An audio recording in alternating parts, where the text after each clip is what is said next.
this. Okay. So what I want to do is, yes, this is true, but now I need to go to this. Okay. Plug in headphones or Bluetooth earbuds. No, I want my.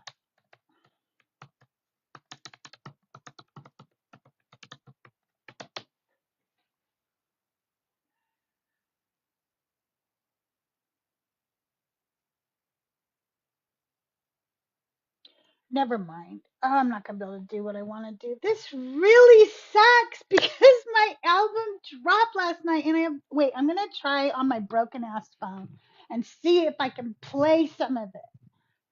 Like, I'm really bummed if I can't because it dropped last night. Everywhere you stream your music, it dropped. Um, and I was trying to see if I could set it up so we could hear some of it, but I don't think that's gonna be possible. I wanted to play some music on my computer, but because I'm streaming OBS over there, I can't essentially do that. So, oh well. All right, let's go start streaming. I'm not trying to do that. I'm trying to do this and this. I actually don't need this up. Okay. And I think that's all set up. I think we're good to go everywhere. All right. If you are a friendly or you want to come up and join me today, please feel free. The guest box is open. We can change the background every once in a while if this isn't working. I do not have the next anti sermon for you yet, but I am working on it. It's a good one. It's about Zilpah. That's who we're going to talk about next. In case you don't know, Zilpah is Rachel's maid and Rachel's slave. The word is slave in the Hebrew there. And once again, they just use her body to produce babies. So um, I try to bring like a different little aspect to each story, even if some of these stories feel like exactly like the last story. You know what I mean? Like we're trying to um, glean something new from it, if you will. So, yeah, I'm pretty excited about that. Good morning, YouTube. In case y'all don't know, oh, hi, Oppo. How are you?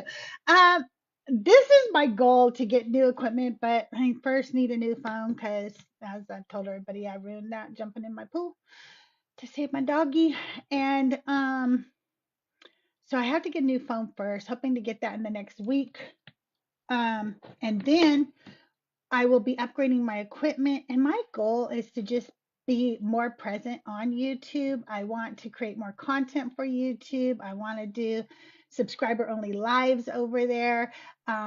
So if you haven't followed me on YouTube yet, I am Crystaljae, or just look up critically Crystaljae on YouTube.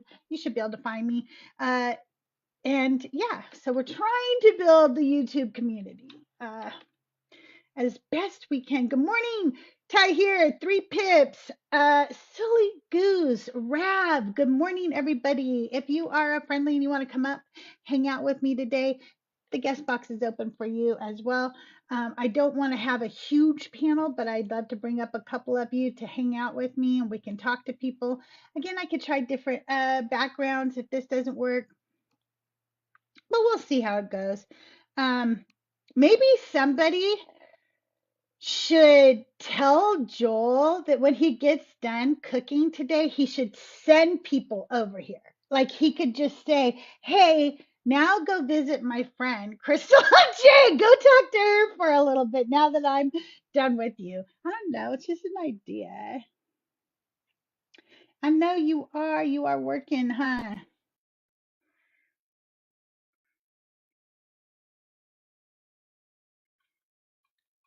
Wolfie is loading.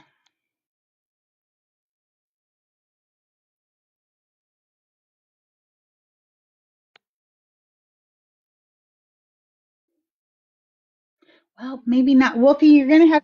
Oh, wait, there you did. You loaded, I think. Are you there? Yes, ma'am. Okay, can I get your age for TikTok purposes? I'm 30. All right. And are you a believer or a non believer? I'm deconstructing from atheism and Satanism. Oh, we already talked about this. It was a really dumb time the first time you tried it, and it's even dumber now. So you should get a new spiel. But go talk to Joel Reed's Bible and tell him Crystal sent you. He's live right now, and he'd love to talk to you. Because I'm not talking to you. You're so stupid. For you to think that atheism has anything to do with Satanism is ridiculous. And to think that you could deconstruct from a non belief is also ridiculous. Deconstructing, believing in nothing is really weird, dude.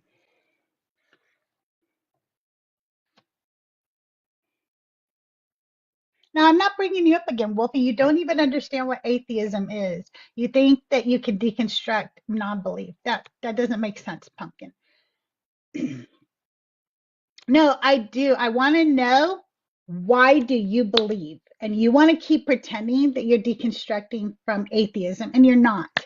Why don't you just come up and tell people why you do believe what you believe? Why don't you actually fucking share your real thoughts instead of being weird and trollish? It's so off-putting, and nobody's coming to Jesus because of you. Like, you're not doing the Lord's work. You're just being weird.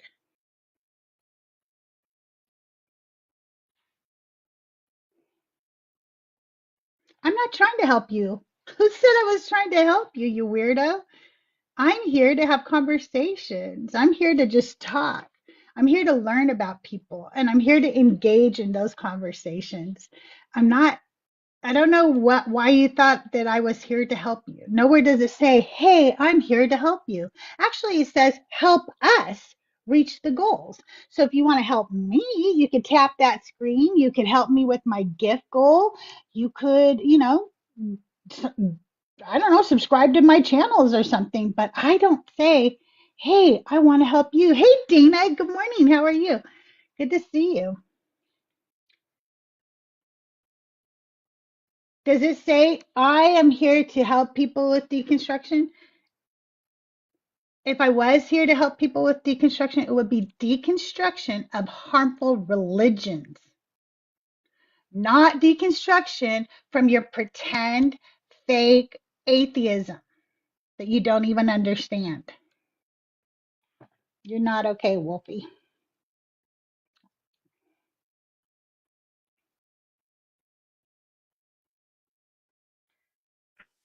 Okay, so we had a discussion the other day. We touched on a topic, and I actually wanted to ask people here what their thoughts on this. So people are deconstructing from whatever they are, whether it was like a cult, Christianity, or what. Right. How do you view your deconstruction, and how long do you think it would take for a normal person to deconstruct? That's a very good question. I view my deconstruction as a process. It is a daily process. It is, and I feel like it's going to be like a lifelong process, and I'm okay with that because I was a Christian for 40 plus years. So I was indoctrinated into the religion. Hey, twin. And because I was indoctrinated into the religion, and it was so, it permeated every part about who I was, including my entire personality. So I don't think that that's something you just get over. I don't think you just wake up and go, "I don't believe anymore." And so none of that affects me anymore. I think it deeply affects me. And because Christianity stems around supremacy culture, I have to, like, clean out all the cobwebs from that shit, right? So that deconstruction is going to be probably lifelong. And do people maybe find this as a type of like a PTSD. Oh, I think there's some people who can have PTSD from the religious trauma because many of them were SA'd by pastors. And I have one friend who was SA'd by her father, who was a pastor on Saturday nights and then had to sit in the booth horrible. on Sunday morning. And then so like I've had a lot of people ask me about like mine. Mine started in my early teens, and back then we didn't have the Oh, I'm so sorry. oh no, we took a fall. I'm So sorry. I'm so listening, but I have to get up. But I'm listening. Okay. okay. So in today's technology age, we can research and find all this stuff out and try to put the pieces together a lot faster. When I deconstructed back in the 80s, I'll give away a little bit of my age there. I had to like ask people. I had to go to like libraries. I had, it took a little bit of work, but like things started clicking in my head, and I don't think it was a very long time, like I've drawn it out. I came to a conclusion relatively fast that what I was believing in, I myself perceived it as not real. And so that's what I wonder is like, how are people like deconstructing, maybe help others out with this? Like what tools, what things have worked for you to be able to take you away from that? Myself, I started learning about, I would say, different religions. So I started really reading up like actual books on all different types of religions and cults and stuff, and trying to, discern, the differences. And a lot of it, I find, it all comes back to about the same principles as like Christianity and stuff. So lately, I've started with the Luciferian faith, of where basically you're empowering yourself and growing yourself as a person and always seeking enlightenment and trying to grow yourself and not like using an entity or a deity or anything. And I've found that that's working best for me. That's And so, good. You have to do what works best for you, Lama. You really do. I'm gonna stop for a minute oh, because I oh want yeah, to that's the other say guy. hi to people real quick. But first, welcome to the panel, Twin and Dark Knight. Thank you for being up here. I'm gonna go ahead and say hi to Lucky real quick though. Okay, Lucky, can I get your age for TikTok purposes? Yes, ma'am. I'm 18. Okay, and are you a believer or a non-believer? I am a believer. Okay. So why do you believe? And I assume that would be in the Christian God. Is that Yes, correct? ma'am. Yes, ma'am. Okay. Why do you believe? I believe in well, God in general, just because of cosmology. If we go more in depth with cosmology, contingency argument is the main reason. And then historical and archaeological arguments as well, with why Christianity more specifically. What about archaeology? Because there is no archaeological evidence for Christianity.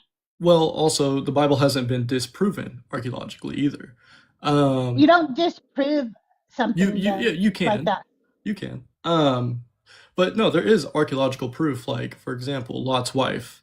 In the story of Lot's wife, they Yeah, that found a pillar where it was all up in Saul's. The only pillar was Saul and had human or live DNA still in it. no, it doesn't. Yeah, it did. That's You can that's go not and true. you can look it up. Feel free. That is absolutely not true. It Hang was on one found. It second. was found by a non. It was found by a non-Christian organization who's archaeology does No, it's archaeological not. studies. No, it's not. It's You're that's just saying not no, true. it's not, but you're not supplying any proof I, of it. No, it doesn't. you haven't supplied any proof of what you just said. What are you Yeah, talking about? I gave. I hear. You want me to give you the site? No, I want you to give me the source of the person because if it's Ron Wyatt, You what? If it's Ron Wyatt, Yeah, it's you got called Dark. I cannot hear you. I can't hear Hang you. on. What? I can't hear you, Dark. Me either. I think it's more important if I can hear you. Oh, damn it. Damn it. They You'll fucked up come the back, order. right?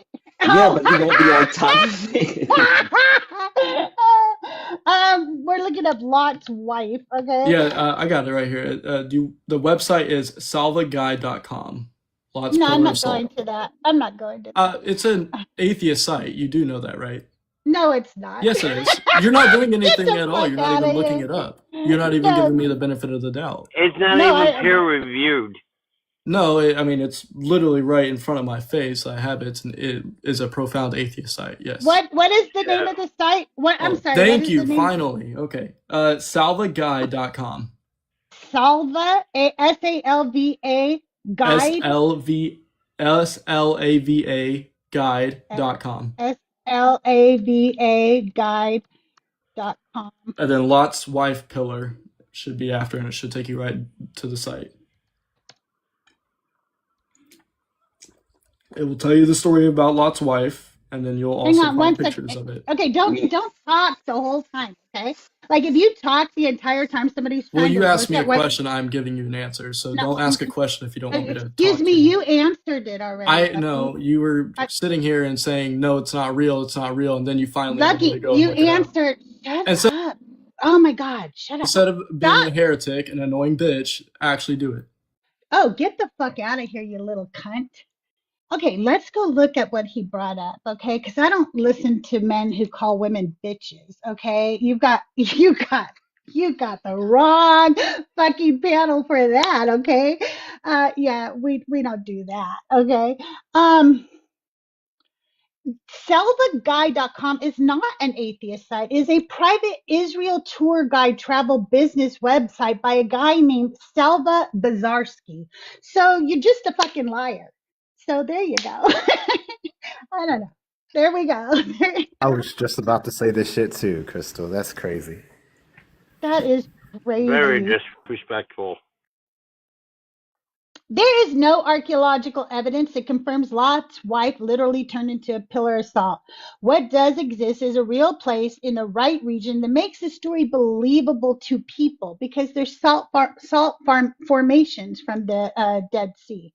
But there's no archaeological evidence, and that was not an atheist website. He just lied just to fucking lie. So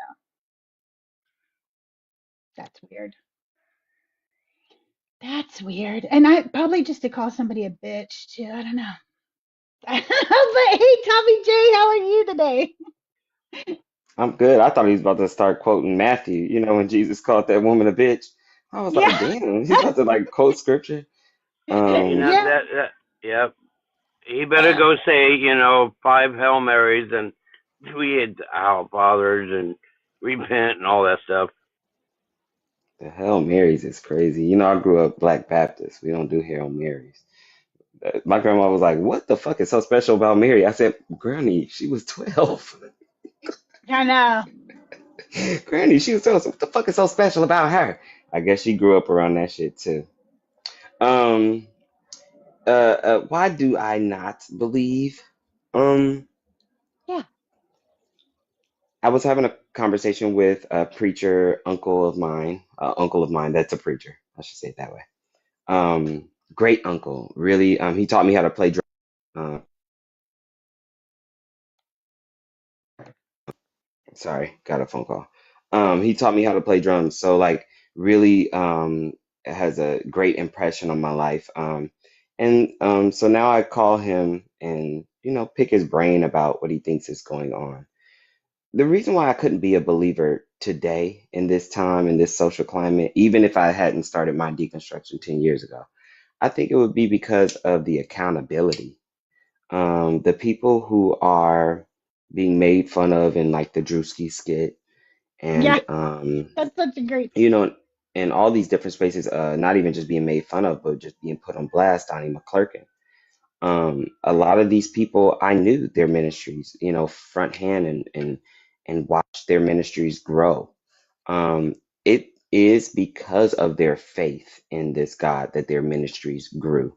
It is because of their faith and their belief that they have made such a impact on Christianity this far. Now, when they get blasted for groping a young man before he goes on stage to preach the word of God to the people of God, this is a reflection on your God and not on Donnie McClurkin.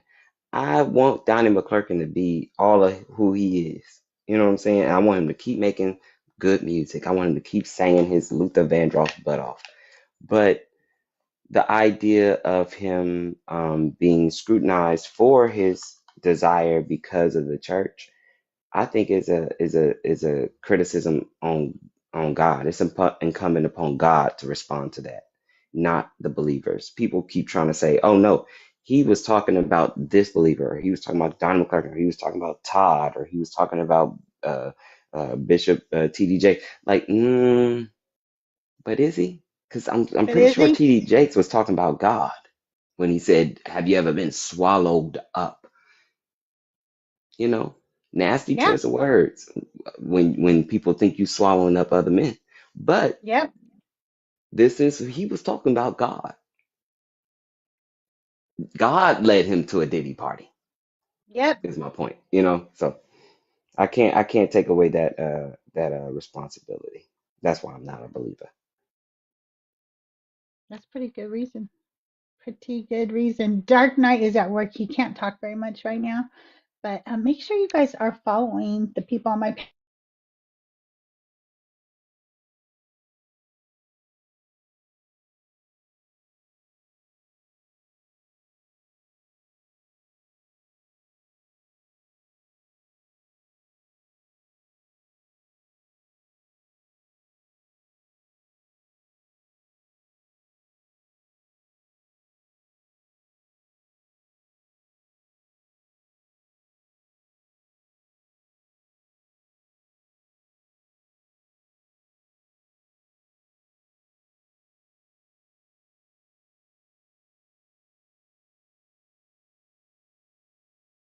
This look like me. They be trying to drag you for anything, baby. They like, damn, you ain't got no Wi-Fi.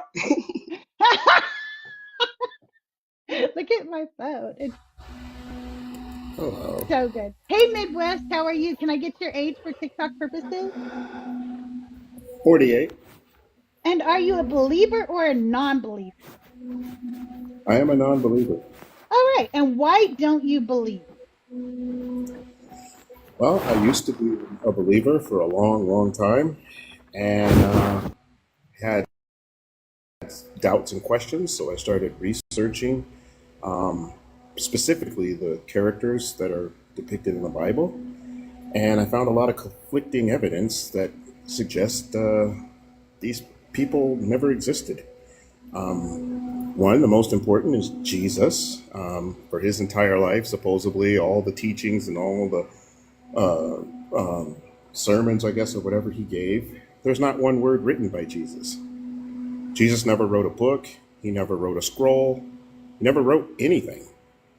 Nope. Then, when you keep digging, you find that a lot of so-called Bible scholars or whatever, they have inconsistencies in their evidence for certain people. There are time frames that are out of whack, saying people did something after they were already gone, or thousands of years later after they, supposedly died. So when you look at Christianity and the Bible, it seems to be kind of a bit of a copy and paste of the Hebrew religion. Only words and text are changed. The word Christ itself is a partial word of another word. I think it's Christian or something like that, which doesn't really translate as a high priest or nothing like that. It's more just like a regular person. There were many people named Jesus in those days. There are lots of inconsistencies in the Bible and things that don't make sense. Time frames are really, really off. If you look at dates of things and the time of when things events supposedly took place, they are very inconsistent and inaccurate.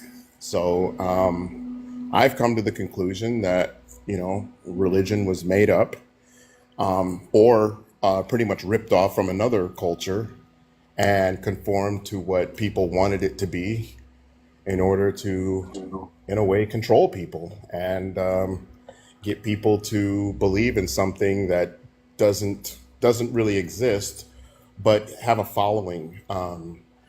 If you look at modern day churches, they are what, $100 billion corporation globally. They continue to pull people in and ask for money, but then their output to the community is not as significant as it should be. Yeah, The absolutely. corruption among lots of pastors and ministers.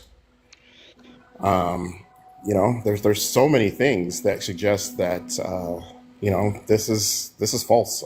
It's made up, and people are gullible. People spend hours, days, weeks practicing, praying, or whatever. And when you show them evidence that, hey, some of these things don't make sense or don't add up, they crash out on you and they Yeah, get they get really angry. yeah, And it's absolutely. like, That's okay, what happened earlier. I got called a bitch. yeah, and it doesn't make sense to me. You know what I mean? Because if you walk up to a tree and you say, hey, this tree doesn't exist, that doesn't change the fact that it's right in front of you. Right. You know what I mean? No matter Hey, what, no matter what you say, hang on one second, you please, know. gentlemen. Hang on one second. Evil Llama, I'm going to drop you down, but thanks for coming up. I You're really welcome, appreciate Jeff. you. I just want to keep the panel smaller, and there's more people requesting. Um, James, can I get your age for TikTok purposes? Yeah, I'm 18. I just wanted to address a couple of things Midwest said, Oh, wait, well, if that's that's not what okay. we're doing here right now. Right now, we want to know, are you a believer or a non-believer? Yeah, I converted to Catholicism. I was previously atheist.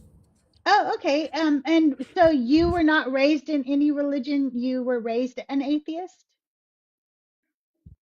Yeah, I was raised in a non-religious household. Oh, and what made you convert to Catholicism?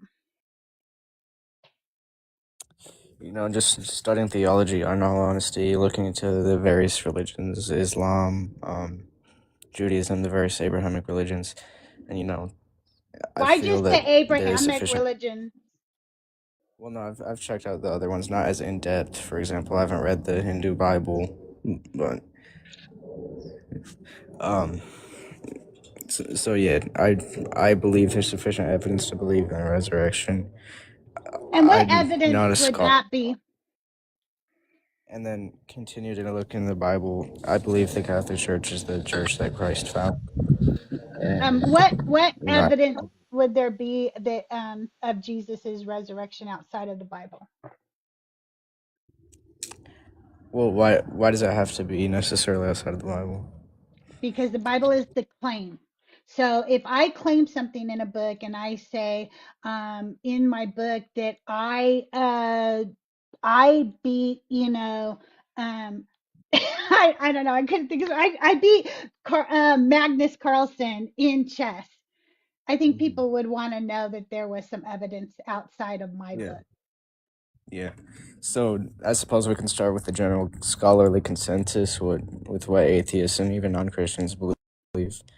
Uh, the vast majority of scholars at least recognize that Jesus was a real man who existed and was crucified But for sins we know. that wasn't And my question. My question was about the resurrection specifically. You said there's like evidence.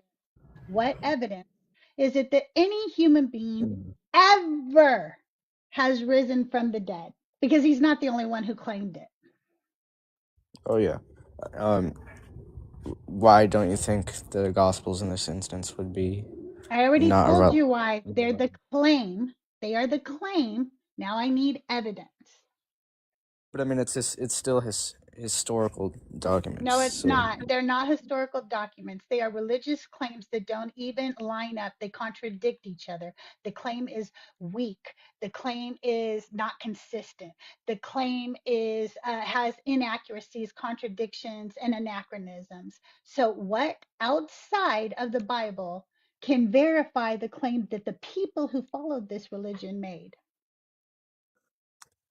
Yeah, there's not a secondary source outside of the Bible from that So there exact is time. no evidence. So when you said there's evidence for his resurrection, what Well, you that's not meant true. was that there's a Bible claim. Well, you just don't believe the evidence is sufficient enough. Well, because it contradicts itself, because there's errors, because there's problems in this story. It doesn't make sense. When one book tells me that he went and was crucified at one time, and another book tells me a different time of day, and they are very specific times of day. Yeah, there's a problem with that story. Suddenly, I don't know. I don't really believe you. Y'all got a different story for what was his last words. We got a different story for every single part of the story. And I have a problem with that. I have a problem with where the Mhm. stories came from.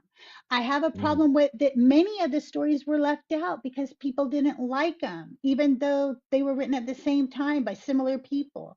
There's a problem when we have all this cover up and all this weirdness. There's a problem with the evidence. Mhm. So regarding the first point about the time of day, I actually saw a Trent Horn video about that.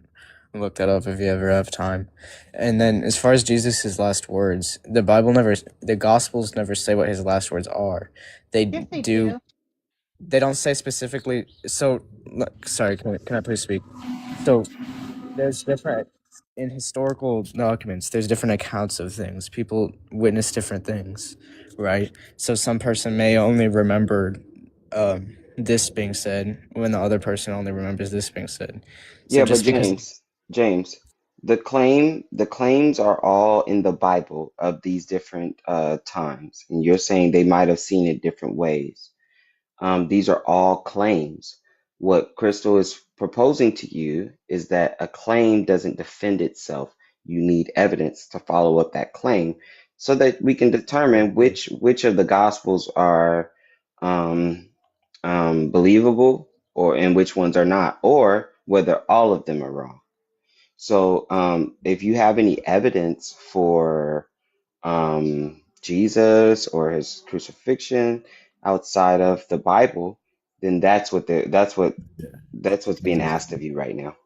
yeah, Also, James, I just want to be clear on something. When you read the book, for example, in Luke, it specifies that he uttered words and then it says that he took his last breath after that. So that's quite literally saying those were the last words of Jesus. Exactly what I was going to point. I was just going to read Correct. it. I was going to That is correct. 22, can I speak? 22:34 right now, where he I'm sorry. does say it. Can I please speak?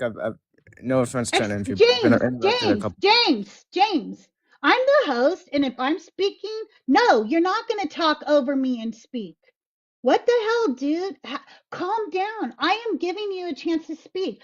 Tommy said something. I wanted to reply to what Tommy said, and now I will give you a chance to speak. But I want to go to Luke 22:34 to show what Tommy said, okay?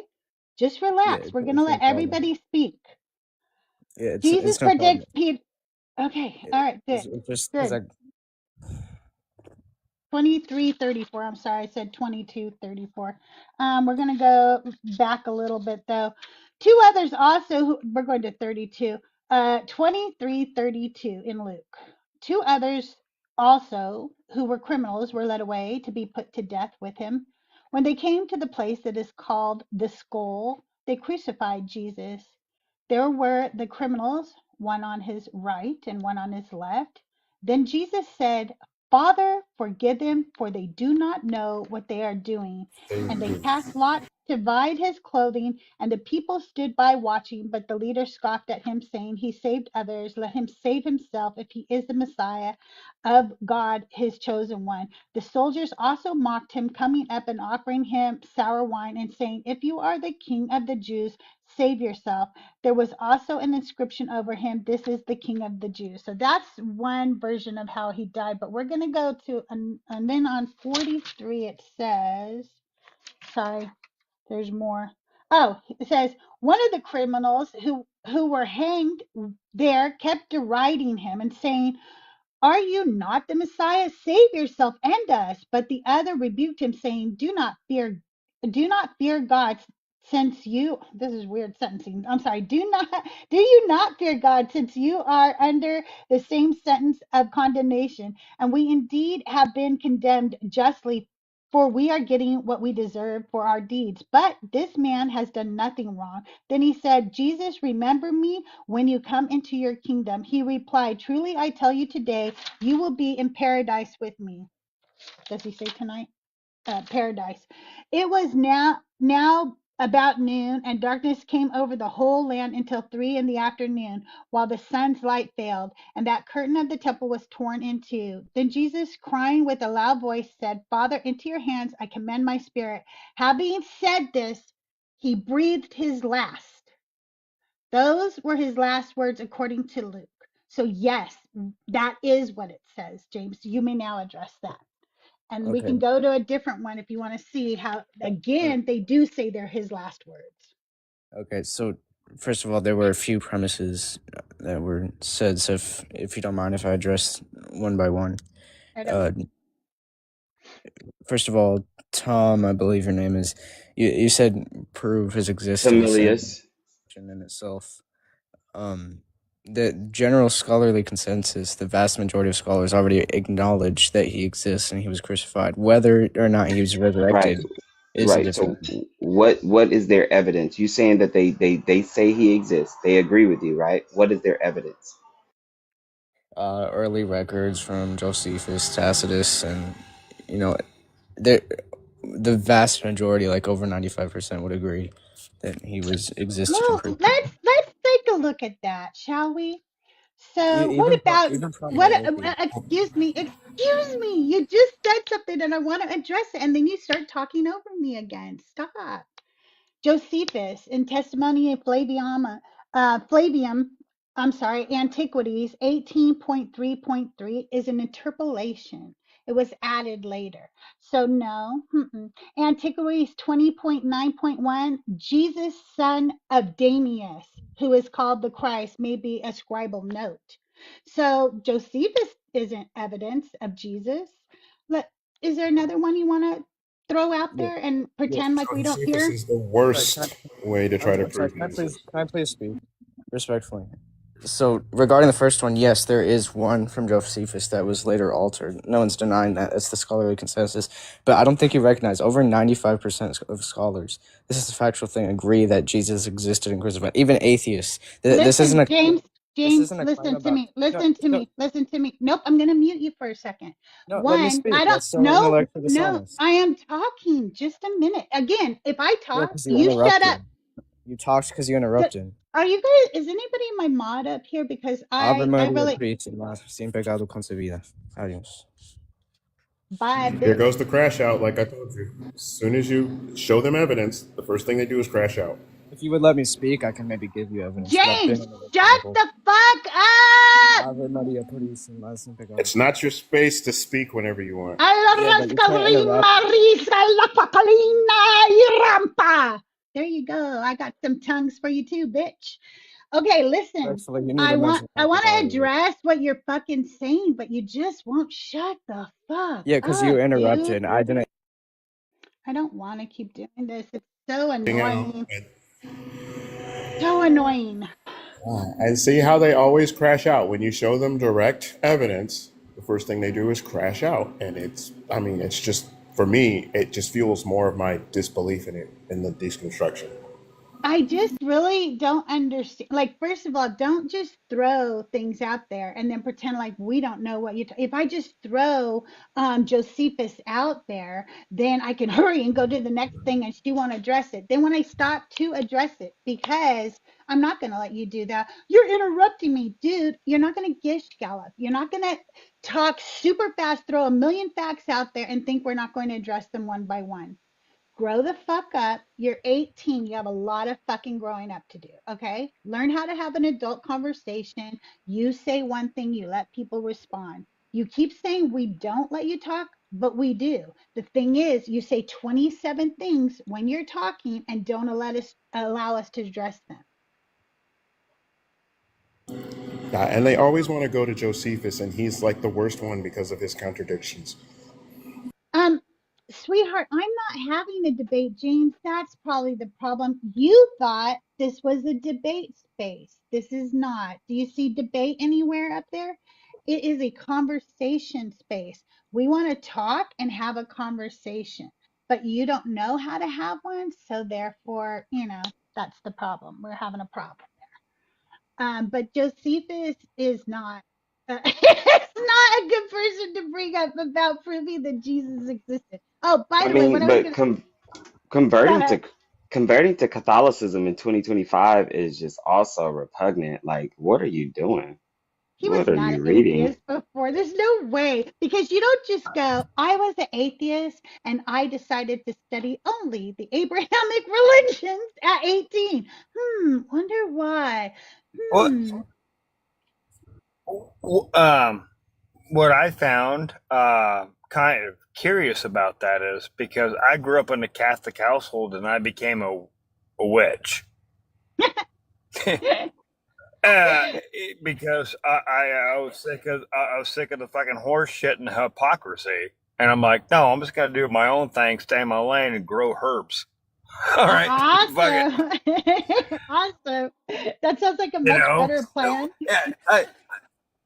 yeah, I was staying muted for that whole thing. I was letting him dig his own hole.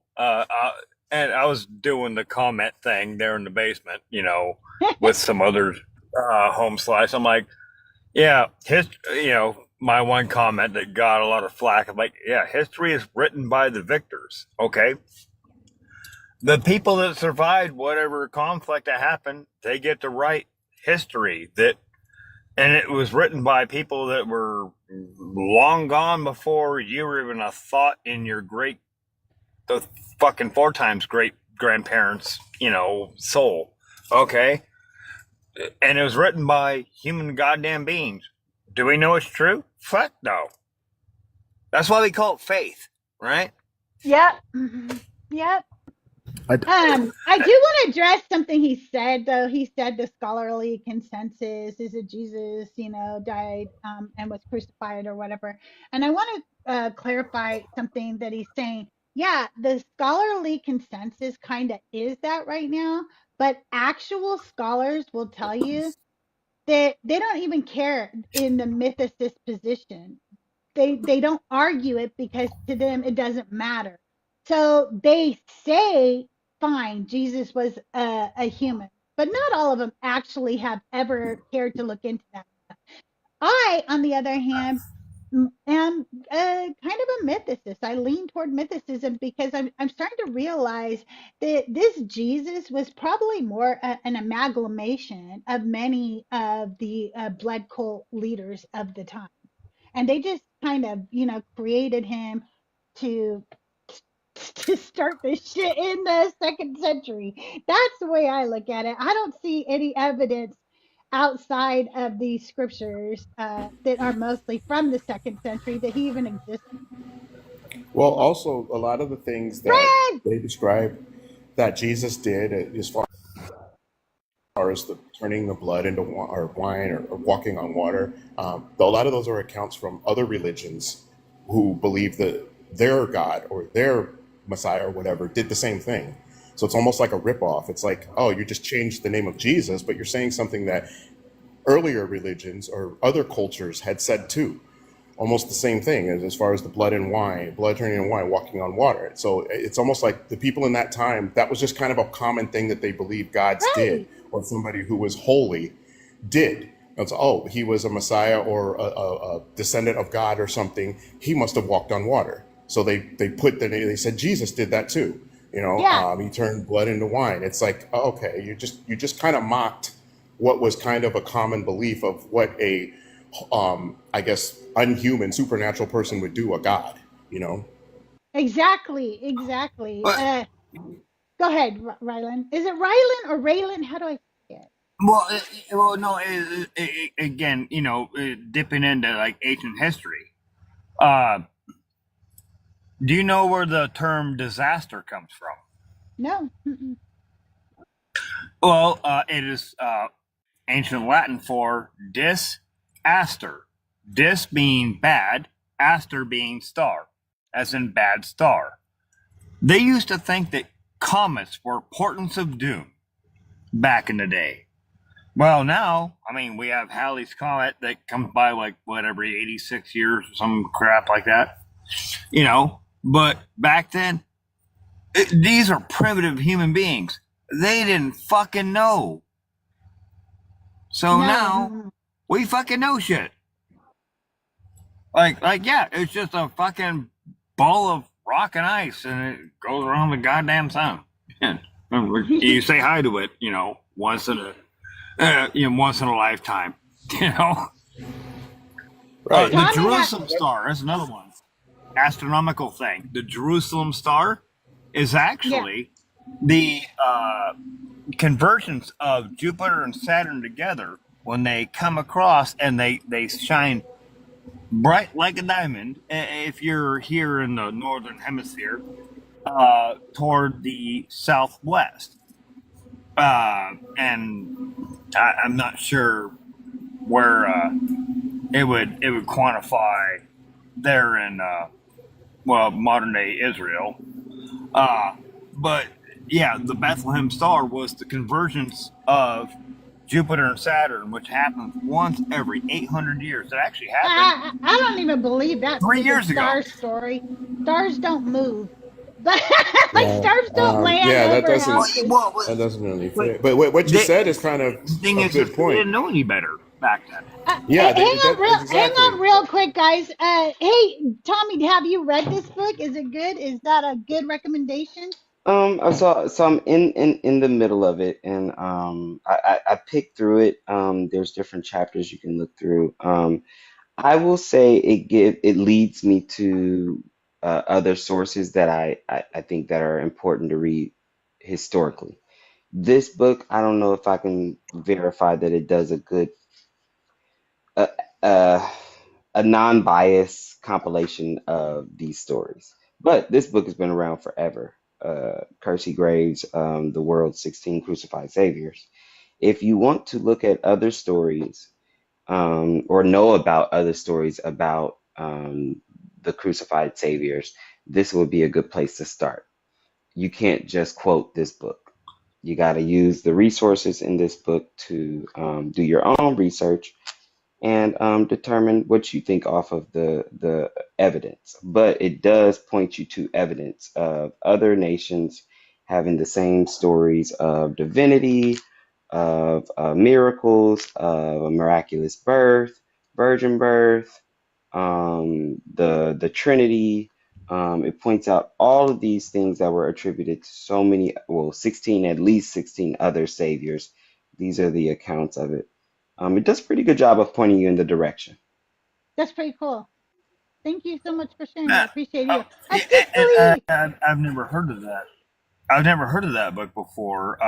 Who'd you say the author was again? It's by Kersey Graves. I'll put it in the comments. Okay, thank you. I'll just screenshot it that way. I can go look it up. I'm always eager to learn. Just read new stuff and just I mean, I have my own way of doing, but I don't mind learning. Hi, Crystal. I have a quick suggestion. I got my thing. I stay in my lane. Okay, go ahead. Yeah, Dark Knight. quick suggestion. The next Christian that comes up here, if they want to talk about the Bible, they actually have to have markings in their scripture, and they have to show it to us on camera. They got to have the notes. They got to have circles around the verses and everything. Because I'm starting to believe Christians don't actually read their book. Yeah, that's a good point. I mean, because I have it marked. Like, if I'm an atheist and I could do this, they certainly could, right? Yeah, Well, like even Crystal the ones has that like a do read million them, they bookmarks. just cherry pick their favorite parts, and they pretty much just emphasize the parts they like, and they dismiss the other parts. I mean, the ones that actually do read the book. I noticed a lot of them when you talk with them, they have these highlighted points or parts of the Bible that they like or they think they understand, and they kind of just dismiss the rest of it or anything that contradicts it. Yeah, I mean, even me being a witch, but I'm also a combat veteran. Like, I mean, I've read. I like to call it the good book. for lack of a better term. There are bits and bobs in there that I really like. There are verses, that are fantastic if you take them in a positive manner, right? Well, I Like, could do that with like any book then. So I don't need this fucking book I to do mean, you it. could do that I'm with not any get. quote. Here's the thing. This is the way I feel about that. And somebody else said this, and I'm taking it from it. It is not a good book. First of all, I would never call it that again. But also, if I have a bag full of M&Ms, and then I take a few of those M&Ms and I poison a few of those M&Ms and I stick them in that thing of M&Ms, I'm sorry, I'm not eating any of the M&Ms. Like, I'm not going to take anything this book says as good when there's so much horrible shit in it. Eh, Just not. I can't. I can. Well, no, Crystal. I can understand that sentiment as well. I'm very eclectic in my witchcraft. Me being a witch. Yeah. I borrow from Christianity. I borrow from Buddhism and Islamic faith as well. Like, there are good parts of every faith around the world. The problem is it got too people got involved and it got too political. Bye, Dark. Thanks for With the having. nonsense. Thanks for coming up. Thanks for having you up. Thanks for having you up, Dark. Thanks for being on Yeah. top of me. I mean, being here today. I think that there is a thin line, though, Raylan, between Yeah. culture vulturing and coexisting. Whatever it is that is Well, indigenous to where you are from, I think that is something that's worth looking into. But also, you can just not believe in anything. Yeah, it's true. And here's the thing. It's not that people got to this. People didn't get to this. People made it. It was made by them. They didn't get to it. It was always by them. It was by a bunch of men. A bunch of men who wanted to control other people and get away with all their bad deeds and then blame it on a higher power. Nobody corrupted this. It was corrupt to begin with because it was always from men. and I will not disagree with you on that in any way, shape, or form because, a lot of the scriptures that are out were written by politicians that had nefarious things in their hearts, and that's not cool. And so they wrote quote unquote scripture, to further motivate the political manifestations of what they were trying to achieve within their religious beliefs, and I think that's messed up. But at the same token, because I'm kind of very, I guess technically I'm an atheist because I don't pray to any deity, but I'm also agnostic. I'm eclectic witch. Yeah, I'm fucking weird. All right, pardon me. I'm a weirdo. I don't pray to any deity in any way, shape, or form because I'm not certain that there actually is one. And I'm just going to live my life the best I can because I want to live a good life. That's good. Just because I want to be a decent human being. Yeah. That is my gold standard. Be cool. Be chill. But I mean, I've studied all this, and here's me being a witch. My wife's a Buddhist. My daughter is a Christian. My son, he's autistic. He didn't give a fuck. He's an atheist, I guess. We all live under the same roof, and somehow our house hasn't burned down. So, you want to talk about me about coexistence? Right? Right.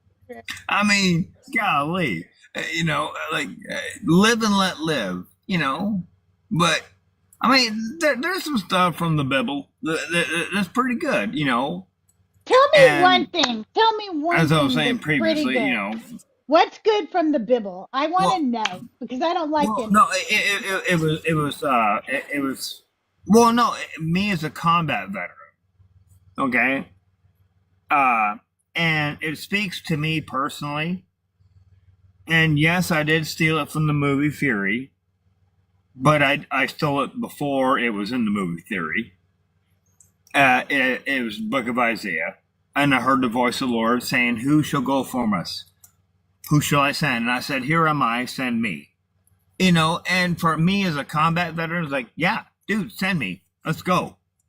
Now, what it was, the previous verses in that book were complete horse shit. I will not give any credence to those. But yeah, I think it was Book of Isaiah, chapter 8, verse 6. I believe it was. I believe.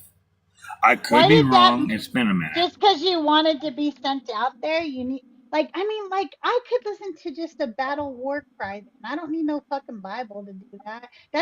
Yeah. So what? Then it's not a deep, thing, it's not even deep or anything.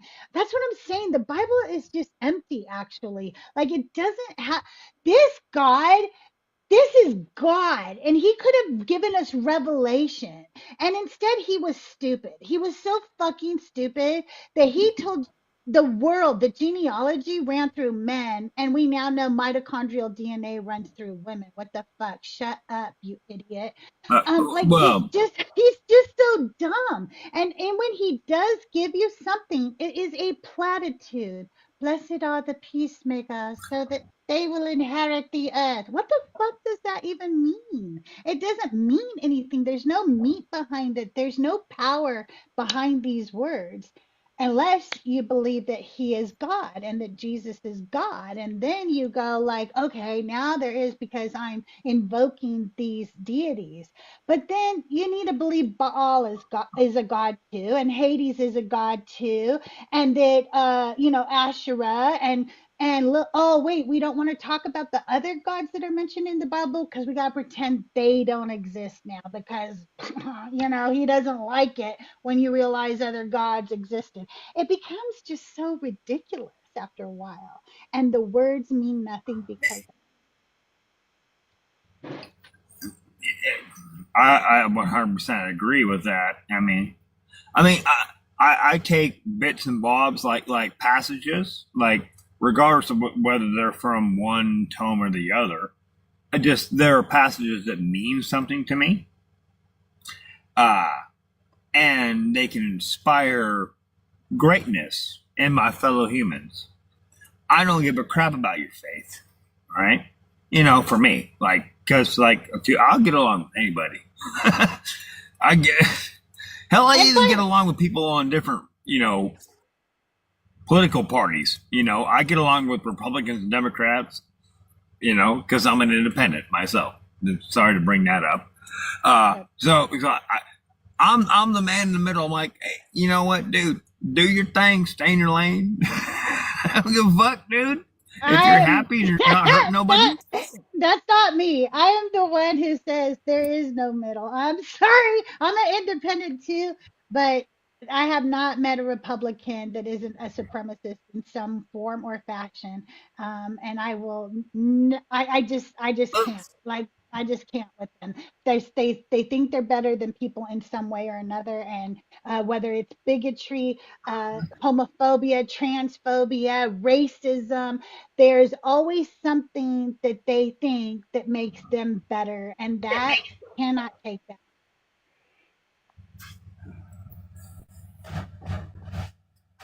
But hey, listen, thank you for coming up. I'm going to go ahead and drop you down. We've had a really great talk. By the way, thank you for your service. Godwin said it in the chat. And I was just typing the comment because you were talking. I was typing thank you for your support. Thank you. And I'm not one of those combat vets that gets all touchy about, I'm like, no. Somebody says, hey, thank you for your service. Like, thank you for your support. Right? Yeah. I'll go ahead and dip out, I guess. Well, thank you for being here. I really appreciate you. Oh, yeah. Well, we've been around for a minute, You and I have chatted before. Yeah, we have.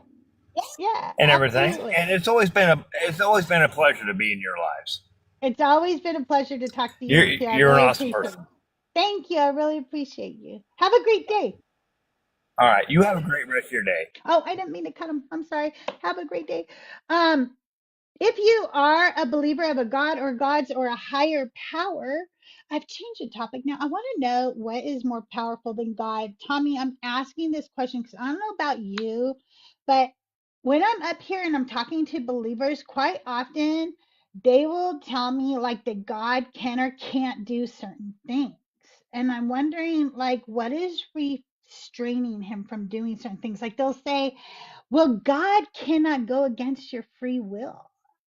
But why? Like, what's stopping him? Who's more powerful? Like, is like a bigger being like giving him rules? I don't understand that. There is definitely a bigger being.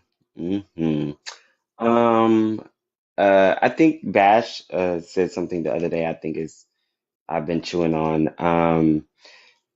Believers make their God small, and I know we've heard that before. You know, believers make their God weak, and you guys are weak representation of your God. But it just hit me a little different the way he said it. Like, you guys are the only ones that believe that your God can't do it that way. Yeah. God couldn't make a world where nobody sinned, nobody harmed each other, everything was just great. Your God can't do that. He has to put you in a world where you build these values that are no longer needed once you get to glory. You don't need to be brave, but he puts you in a world with fear. You don't need to Yeah. be resilient, but he puts you in a world with trials. When you get to glory, you don't need any of those character qualities.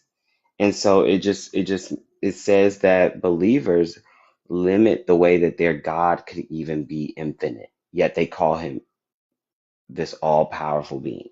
Yeah. They give him all the omni properties, but then they also limited him in the process. And that, hey, La Paquette, that is what gets me really confused. Like, literally, when they tell me he can't do something, like, he can't do that, why can't he? I don't understand what is stopping him, what is preventing him. um well, I don't know, like, some of them have even come out and said that God can't do miracles now like he did in the Old Testament because I think he's not allowed to or something. I don't know, it's like some rule or something. That's why we're not seeing them, even though we were told we would see them. I don't know. I don't get it. Probably because he would get taxed from raining manna from heaven. That'd be a big economic issue. Where are you getting all this manna Yeah, from? yeah. Connor, I invited you up. Come on up and talk to us. I'd love to hear more about it. The natural world is cruel and merciless. It's God's beautiful evolutionary slaughterhouse. Okay. Okay. Um,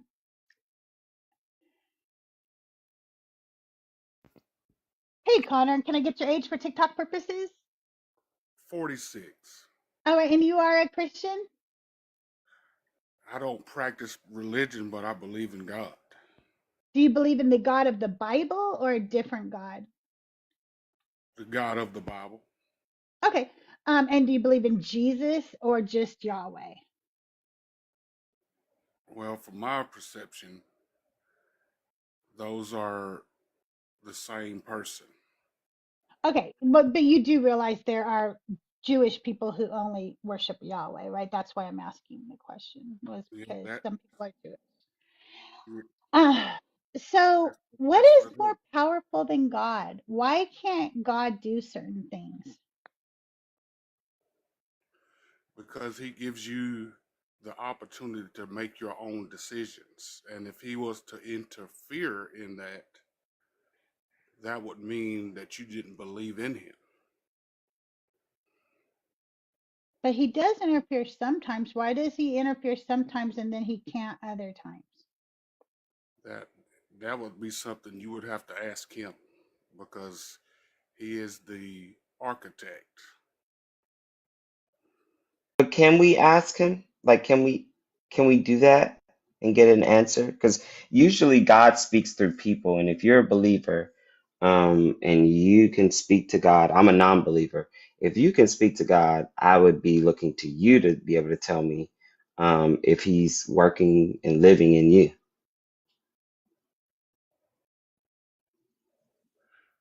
Well, I feel like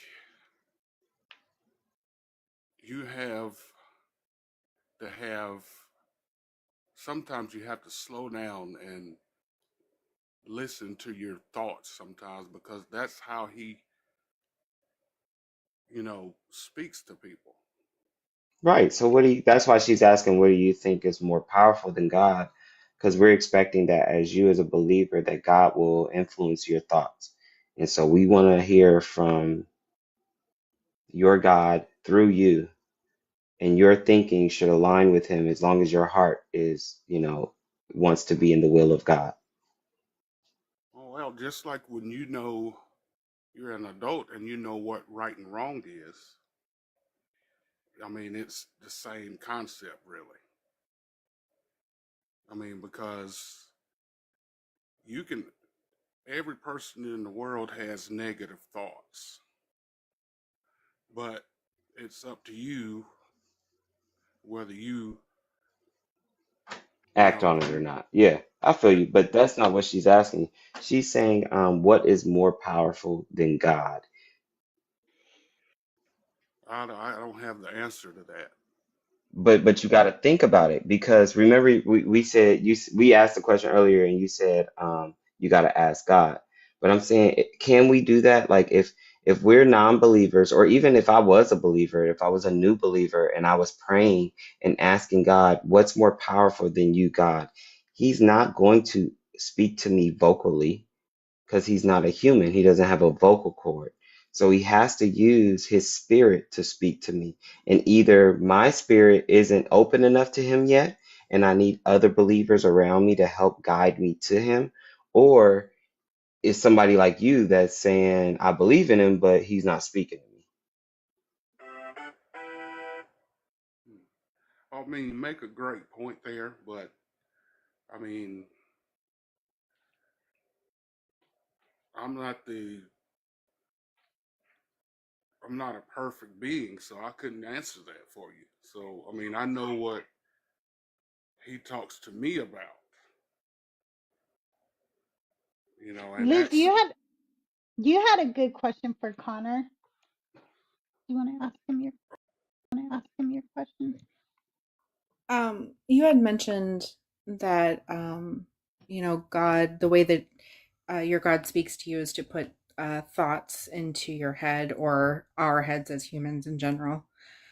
Um, or so is it seems though that when asked a question like this, what is more powerful than God? You don't seem to have an answer. So are you only able to have like to think through something like that if those thoughts are put there for you? Or are you able to do that independently?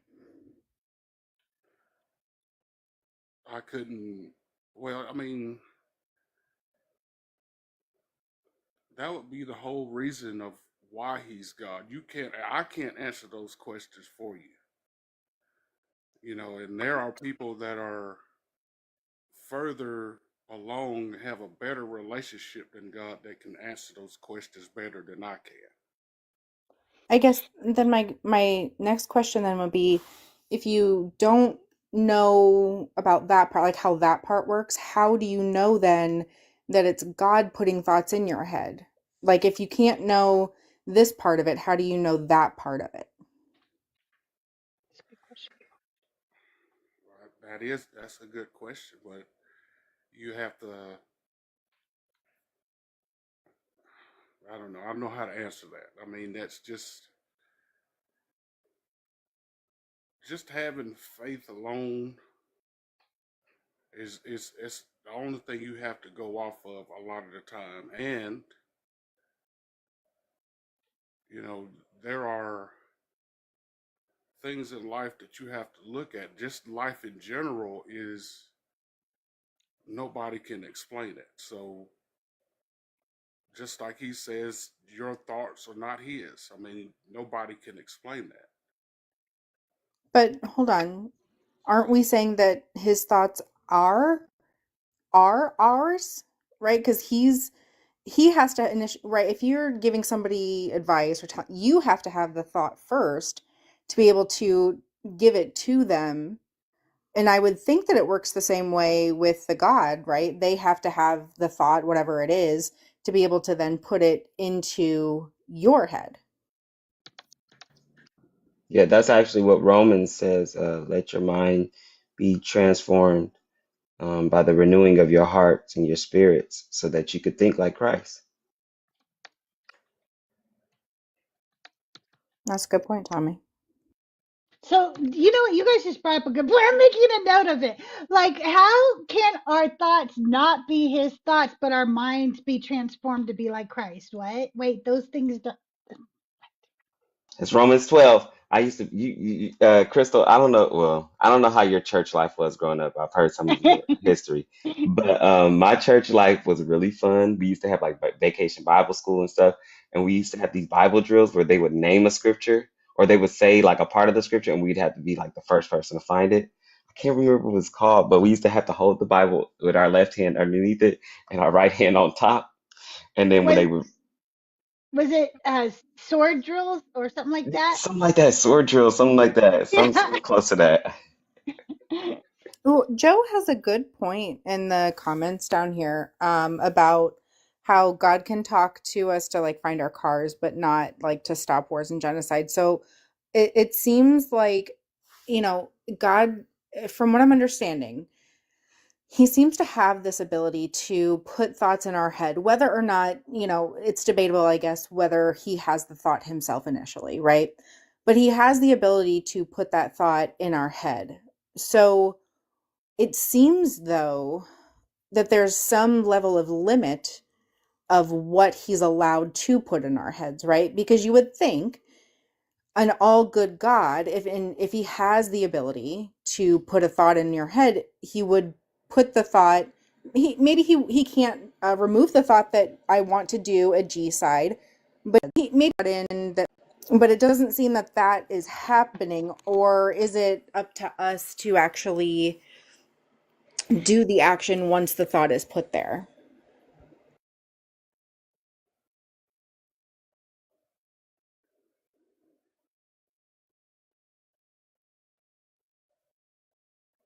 Are you there, Connor? Did we lose you? No, I'm thinking. Okay. Um, or maybe it's something that he chooses not to do. Maybe that's something that has something to do with free will, and maybe he feels as if he intervenes with your free will, that he, you know, Connor, I 100% appreciate you actually thinking through these things and giving an answer. I do. And so that's why I want to ask you another question. And I don't it it may sound like, like I'm trying to do a getcha, and I hope you can tell that I'm really not. I'm just genuinely trying to talk through some of this with you because I'm trying to understand too. Um, when you say, maybe he chooses not to, and maybe that's because of free will and like not wanting to interfere there. I understand what you're saying. But it's, I don't know. To me, it seems weird that he would only consider our free will when it has to do with something that could be so negative, like preventing a G side. But when it's something like, maybe putting a thought in your head to go for that promotion or, whatever the thing is, then he can violate that free will and put that thought there. You know what I mean? I do. I mean, and that's something that's I'm sure everyone racks their brain trying to understand. You know, but I don't feel like no one person has all the answers to that. So No, I agree. I agree. And I guess for me it's not necessarily about the answer because I agree with you. There's no way we can know answers to any of these things for certain, right?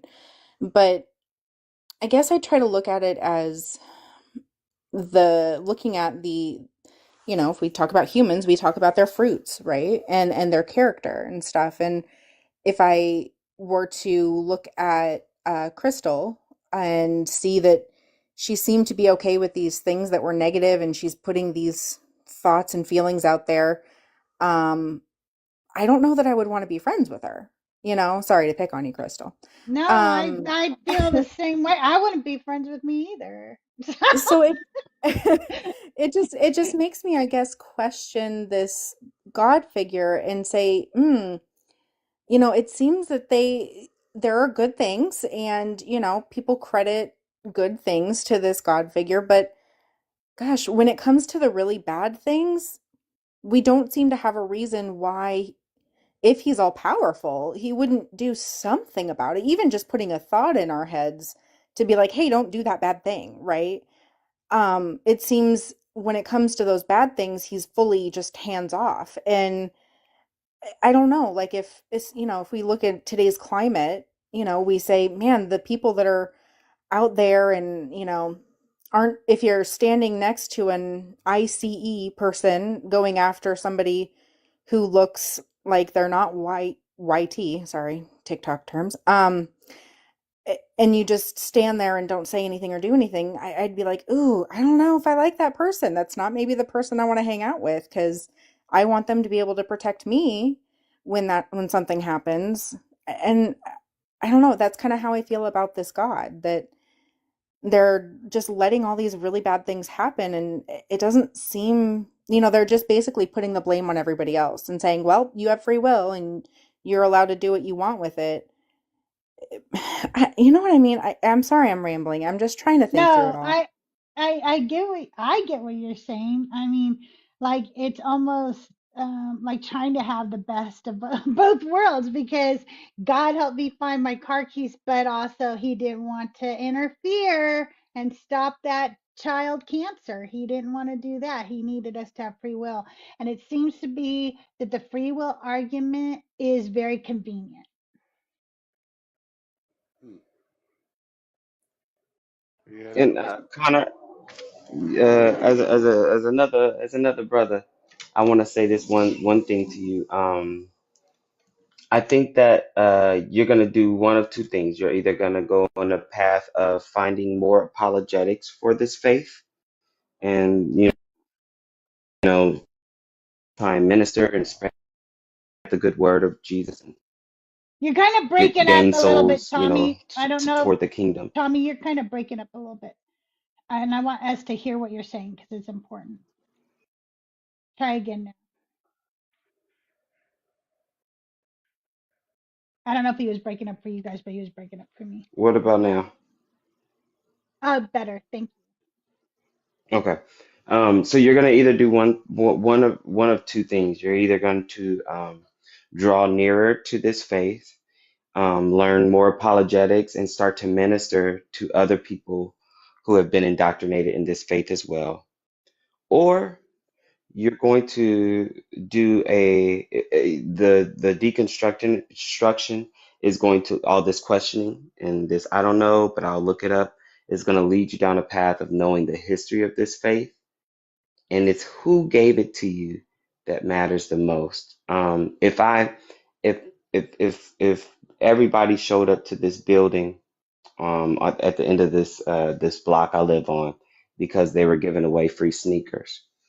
My mom told me to go down there. They was giving away free sneakers. I get down there and they're like, "What are you talking about? We're not giving away free sneakers. This is a line for turkeys for Thanksgiving."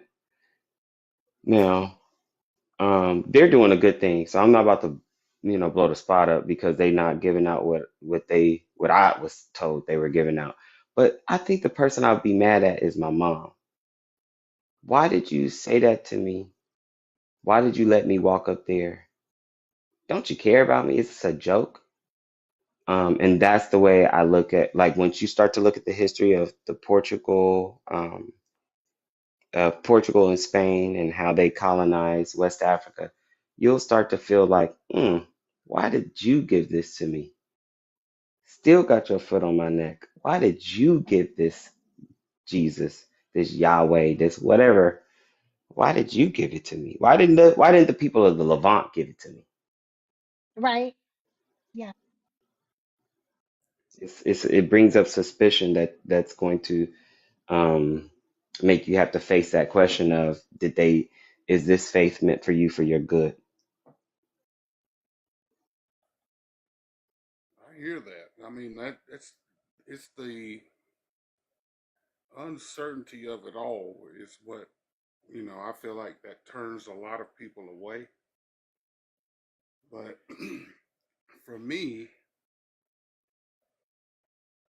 knowing what little that I've learned in my life, I use that information for my benefit, and if it can help someone in a positive way, that's that. And I understand the why wouldn't he intervene in these bad things happening in the world and things like that. We have no control of those things.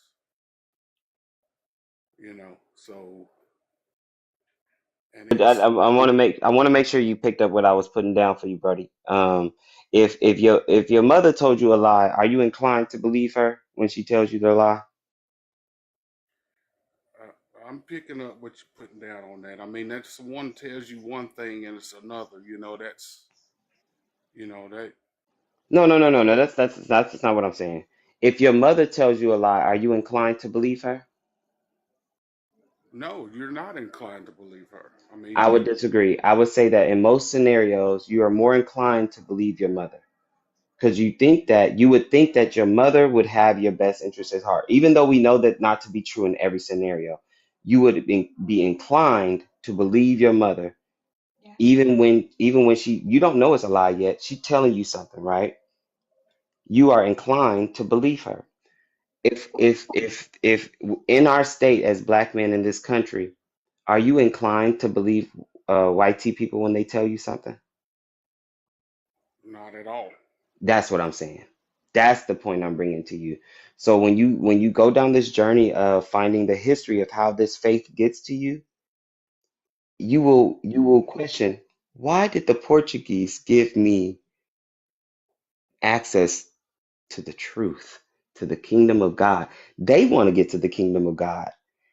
Would they really give me that same access and then have their foot on my neck for hundreds of years to follow? It just doesn't compute.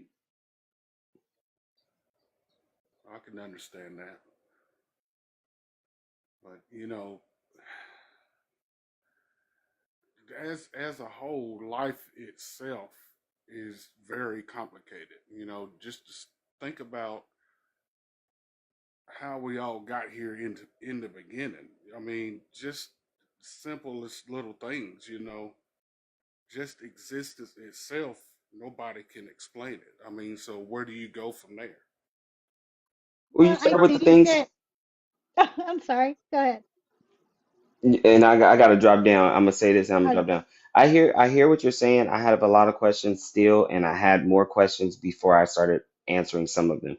But you start with the questions that you can answer.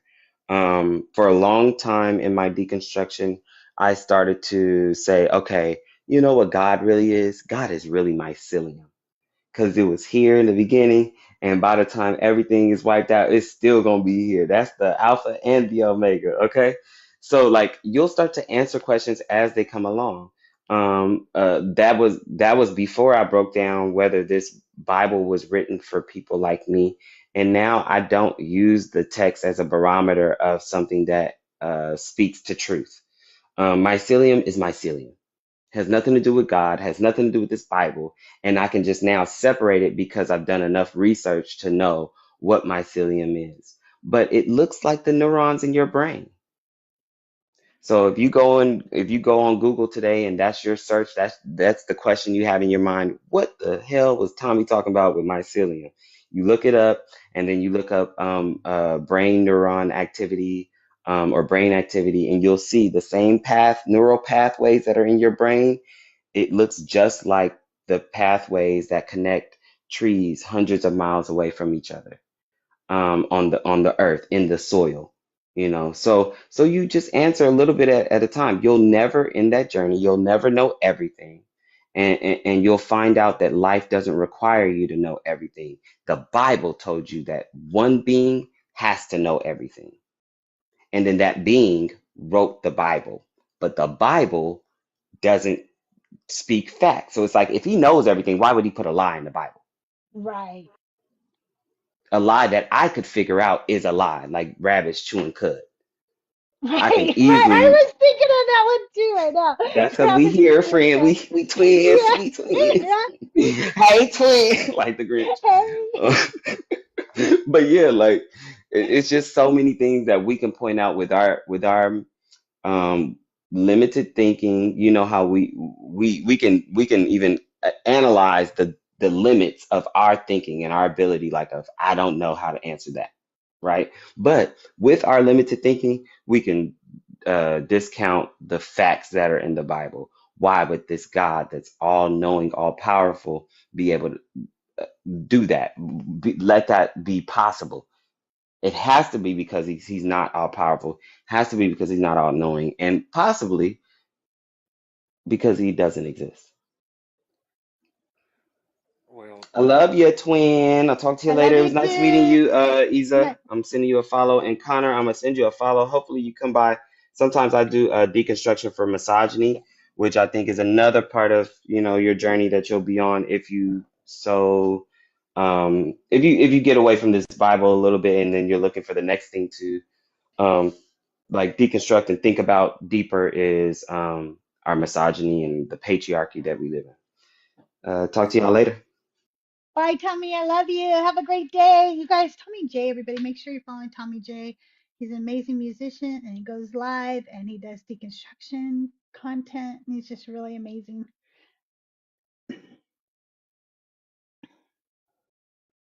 Oh, I had another guest in the box, but I guess they couldn't wait to come up. So I was going to have them join us. Um, I'm sorry. So for me, though, wondering about where we come from and stuff like that, in reality, and when I really, really think about it, I don't care because I don't think we're going to figure it out in my lifetime. And so, since that question isn't going to be able to be answered in my lifetime, me sitting here wasting any of the time that I have on this earth to think about it, it's just a waste to me. What I do like to do is read what science has to say about it, what are the possibilities that are out there? And that's all very interesting to me. What I do understand, though, is that any time we've had a question in the whole history of forever, okay, when we've really buckled down and searched for the answer to the question, whether it be why the sky is blue, why the sun is hot, what lives in our ocean. Every single time we've looked, that answer has always come back to actual natural conclusions. It's never been magic, it's never been miraculous, it's always been natural. So I don't see the reason in believing that anything was ever done with magic or miracles, if you will. well, I understand your logic, but also there has to be there's something behind it. Regardless of whether we get the answer or not. You know, Why? we're here. Yeah. You know, Why does it have to be something metaphysical? Why couldn't it have been a series of natural events that occurred and throughout time and these events? This is where we are today. This is what has happened. This is what has occurred. so when you say natural, what does that mean? I mean, if we can't Means explain, if it we means the can't Big Bang. explain, It means abiogenesis. It means the natural things that occur that we know already exist within our universe. We know they're occurring. We can see it. We can falsify it. We can test it, and we're seeing these things happen and we know they exist. When we try to find miracles, for some reason No photos, no videos ever capture it. There's no way to test it. There's no way to measure it. There's nothing because they don't exist. The real world exists. Nature exists. Natural things. And by the way, nature is fucking miraculous. Nature is phenomenal. I don't think we need something outside of it. It's it's us. It's us and the world we live in and the universe we live in reacting and interacting together. I hear that. But on the other page is I mean, you have to also acknowledge that, you know, no one really has the answers. I mean, we exist. No one can explain it. All you can do is just live it, and you know, and that's about all I could say. You can't really, just like we only use a small portion of our brains. So That's just imagine. actually a myth. That's The actually not true. Yeah, it's more like we use all of our brains, but we don't use 100% of it at the same time. So when I'm doing one thing, I use one section. When I'm doing another thing, I'll use this section. But we do actually use the whole thing. It's just based on what you're doing, what sections need to be Exactly. activated. You use 100% of your brain over the course of a day, any given day. It's just that different areas of the brain actually help us with different things, such as cognitive reasoning or vision or language or planning or memory. Those are all going to be different areas that fire up when we're. So do we use 100% of our brain at one moment? That probably would be overload. That would be overload. I hear that also, but who's to say just because we're mere mortals, just because someone says something, doesn't mean you should believe it. Oh, I don't think you should. I think you should look at what evidence they bring forth. I think that if a scientist says, hey, we do use all of our brain throughout a day, I'm going to say, what evidence do you have for that? And he's going to tell me, well, we have MRI scans, CT scans, and several different scientific things that I can look at. And if I want and I have the money, I could actually go have those tests done myself and read them myself and learn about them myself. So I don't have to take anybody's word for anything. I can verify what they're saying. But you're putting your belief in machinery. That's the thing. No, I can learn about That, the machinery too. My husband's a mechanical engineer. He's learned a lot about mechanics and machineries throughout his entire life. He doesn't put his belief in any of the things that he designs. I assure you that. There is no belief, hoping, faith, or anything. He goes through rigorous tests with every single thing he designs, and he has checks and balances in place to make sure that what he says actually will work when we build the part. Then, once they build the part, there are more tests done to make sure that whatever he was planning is actually now happening with that part. And they try to push the part beyond its limits so that they can understand how much the part can take. No, there's no belief, there's no faith in that. I hear you.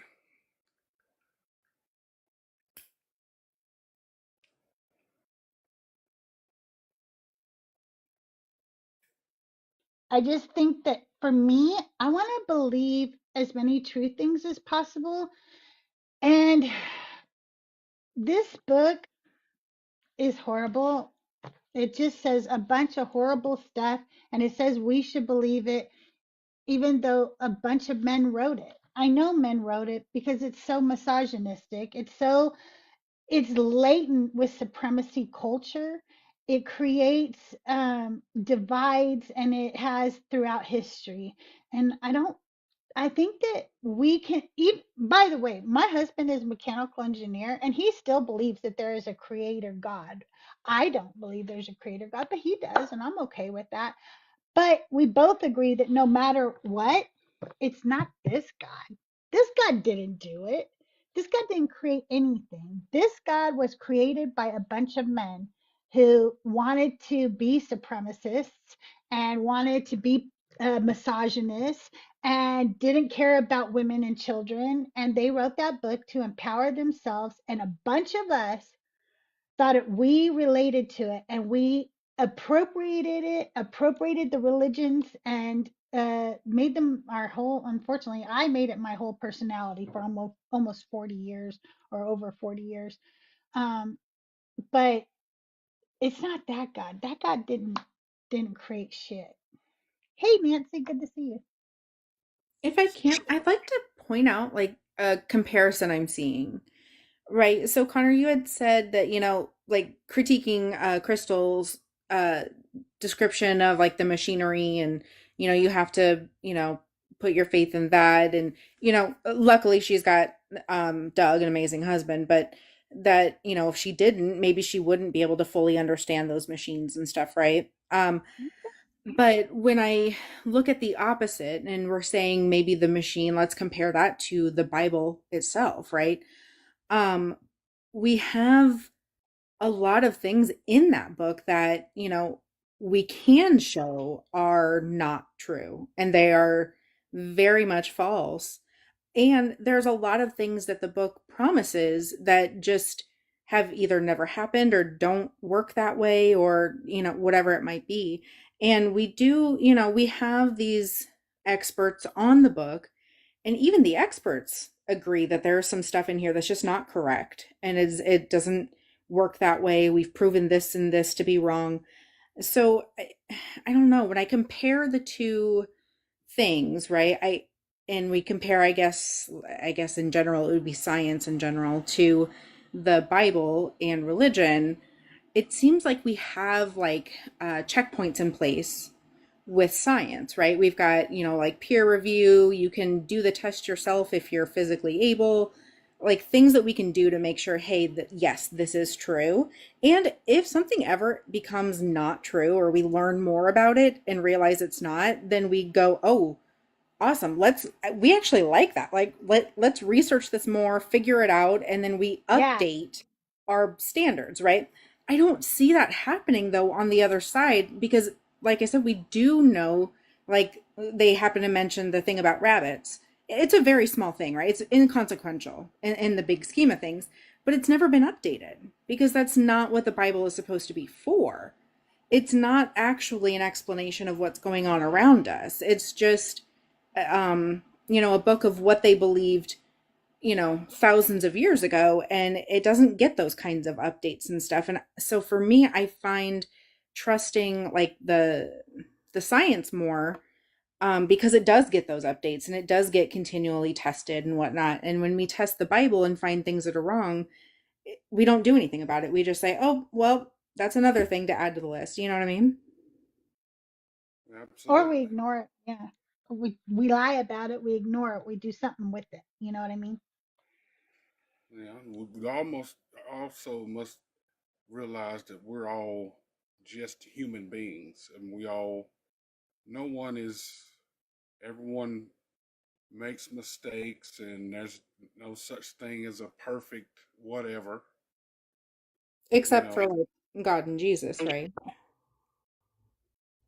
Well, I never said that. I mean, that's Oh, okay. something I don't, I'm just, the thing is, I mean,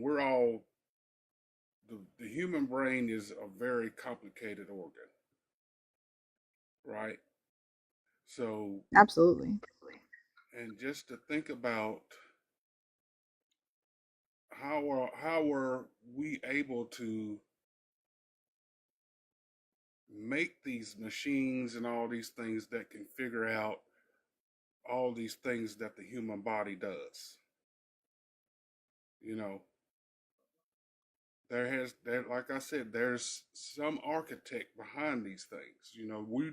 So we evolved from, you know, learning things one thing after another, and we've reached this point in our lives to where we're dominant over the earth, and what pretty much what we say goes, far as anything that we have power over.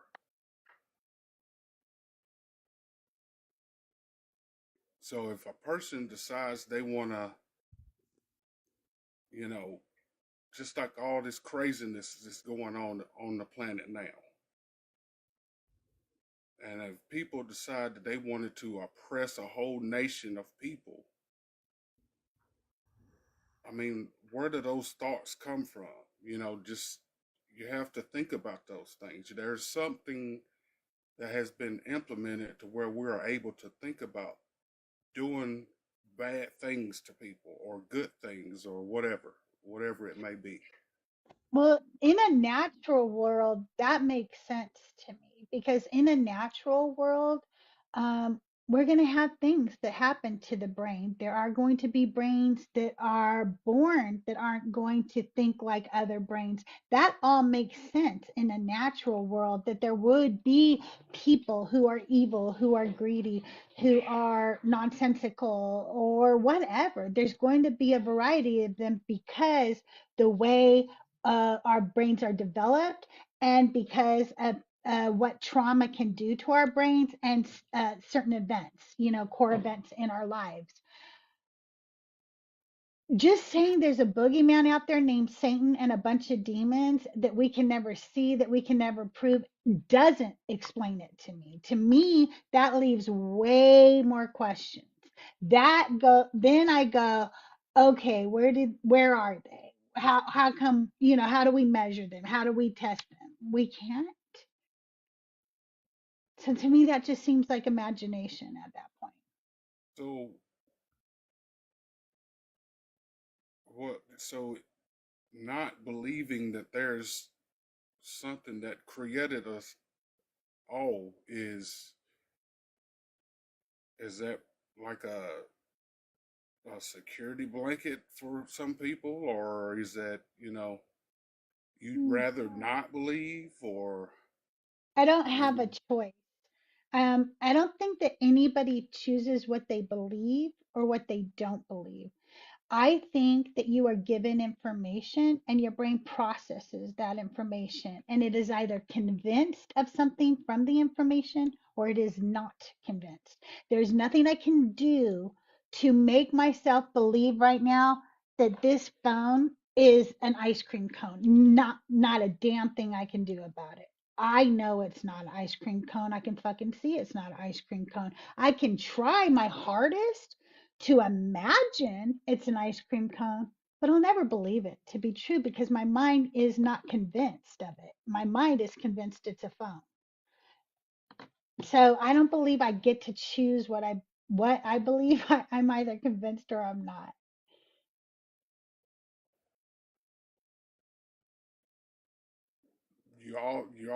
you always have a choice.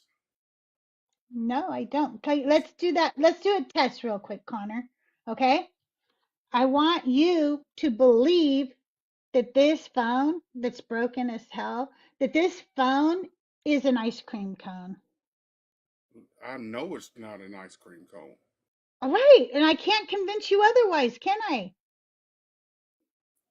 No, you cannot. But I mean, the Right, thing because is, your mind doesn't believe it. Your mind is not convinced just because I say it, because you have eyes that are giving you a different evidence. Your eyes are telling you, wait, dude, we're not convinced that's an ice cream cone because I have information. I'm your eyes. My information is telling you. I literally can see she's not holding the ice cream cone. So your brain goes, I'm sorry, the eyes are giving us information that is too powerful. We cannot believe that that's an ice cream cone. Now, maybe something would happen and I can do a magic trick or something and I turn it into an ice cream cone. And then maybe your mind goes, okay, wait, now we have new information because our eyes are seeing something different now. And then your brain might change its thoughts, okay? But that's what happened with me is that I was convinced for 40 plus years that there was a God, that he was the creator, that every word in this Bible was 100% true and accurate. I believed that for 40 plus years. But new information kept coming into my brain more and more as my life progressed. little things, little pieces, like the fact that my father died on the table for 7 minutes and saw no God, even though he was a devout Christian. Hang on, let me let my cat father Christian. Hang on, let me let my cat out. And like the fact that my son went to MIT. He got 3 degrees. He's one of the smartest people I know. And he started telling me, hey, mom, I don't really think that this story is true. And then I had to start looking at some of the stuff he was saying. Like, snakes don't have vocal cords, they can't talk. And like, there's not enough water on the earth to actually flood the earth. And then the more evidence that just kept coming forward, the less my brain was convinced. And because that happened, I can't make it not be. So it's not a choice. I'm not choosing to not believe. I understand. I do. I understand what you're saying.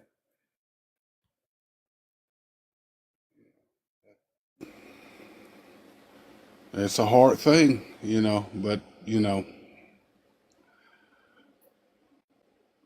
we can talk about these things until we're blue in the face, but the only time we're going to be convinced is when we leave this earth. And if there's not an other side, if there is, there's not a thing we could do about it either way.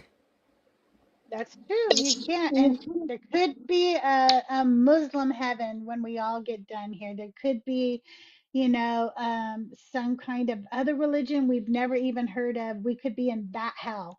Well, everybody goes to hell in somebody else's religion. Yeah, that's true. Yeah. My Well, go ahead, philosophy sis. has always been, um, uh, you don't know me, Connor, but I've never been a believer. I grew up not understanding any of this stuff and was never like, you know, given any of these stories as a child. So I had zero grounding. And so for me, the way that Crystal is feeling right now is the way I've always felt. Like I grew up and I was like, what do you mean people believe that, there was a creator and stuff? That doesn't seem to make sense to me. And from I've always just had the feeling that, once I learned that there's this these different gods that people believe in, and I just try to live my life as a good person, and that's really where I keep my focus on, helping other people where I can and being a generally good person. And at the end of the day, like when it's my time, if that isn't enough, what I've done isn't enough to get me into the good place at the end of the day, if there is one, then I probably don't want to go to that good place because the right people probably aren't there if they weren't doing the same type of things I were doing. And if there's a God that doesn't agree with me on that, then I don't know, I question them. And again, I probably still wouldn't want to go to that quote unquote heaven because the wrong people are going to end up there.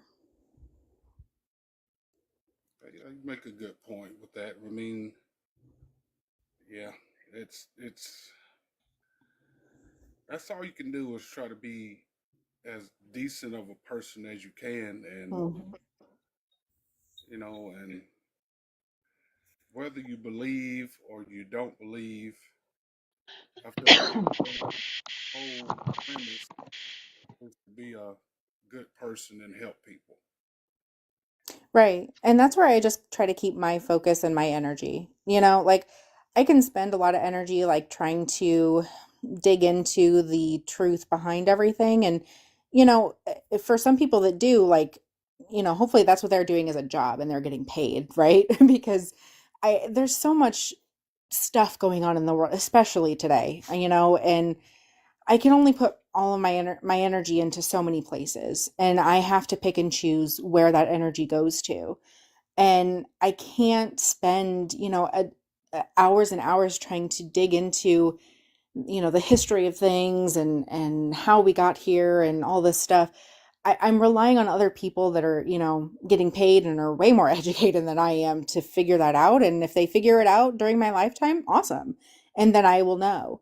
But, that's not something I feel like my energy is going to be best spent. So I'm going to put it where I think it needs to go and what makes me happy and fulfilled in my life. And then if I find out more, great. If I don't, okay, I still had what I consider a happy and good life. I did what I thought was right. And like I said before, if at the end of the day there is a God, that should be to me and my morals what matters. And if it's not, then I just don't align with this creator, and I probably wouldn't want to be in that same place with them anyway because my morals wouldn't align with them from the beginning, you know? Absolutely, absolutely, I agree with that. Yeah. And I feel like in a lot of ways, life is very simple. Far as having morals and integrity and respect for others and things like that. And I feel like even if you're not a believer, in my opinion, you're still on the right track. If you have good morals and integrity and love for people, you know, I feel like I can't make the rules for life, but in my opinion, you would be a shoe in, even if you weren't a believer.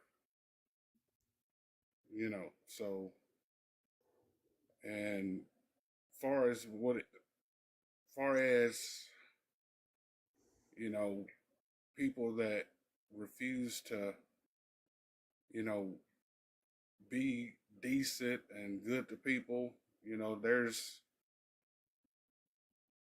not much we can do about that either. But do your best to, you know, stay away from that type of situation. I But think I can agree to an extent, but I think it's important to point out again, I've brought up the current state of the world a couple of times, and I think it's dangerous in a way to say, there's really nothing we can do about other people and what they're doing. We may be limited in what we can do compared to other people, or we may be limited as a single individual, but if nobody does anything about, the current state of, like ICE around the United States, or, what's going on in other countries as well. Again, I'm trying to not say certain buzzwords just Thank to you. keep Crystal safe. But I think we all can understand what I'm talking about. I think that can be really dangerous. And I don't expect that I'll be able to go out on the street and, just my little self take care of an ICE officer, but if I create community around me and we, you know, do something as a group together, that is more likely to be possible. And I know, right now it's fucking scary out there right now, honestly. And, Yep. you know, yeah, it's harder and harder, it feels like, every day to find ways to do something. But I think if we have this idea that, there's nothing that we can do, then that's even more dangerous. right, I feel like it's we people that have good intentions in the world. I feel like it is our burden to want to have peace everywhere, but you can want it all you want to, but there's always going to be a pushback. There's always someone that wants to see the world burn. Hmm. And when you think you've seen the worst thing in your life, there are worse things that people have experienced. And to even think about that, it's something that kind of hurts your heart, knowing that you can't do anything about it.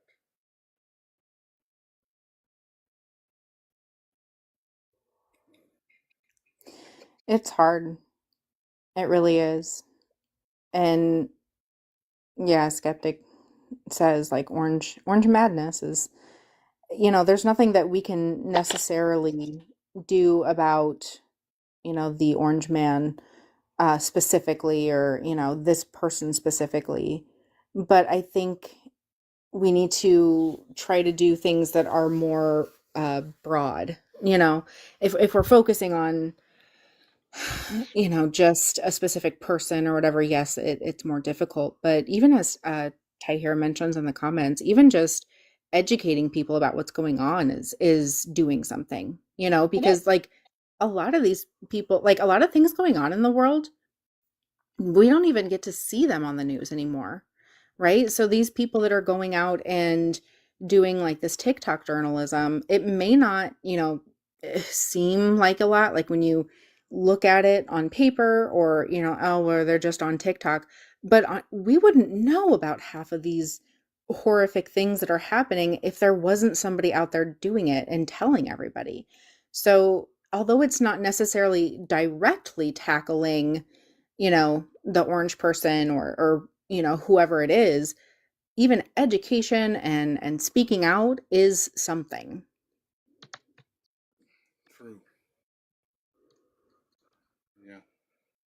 Yeah, I think it's not easy to find.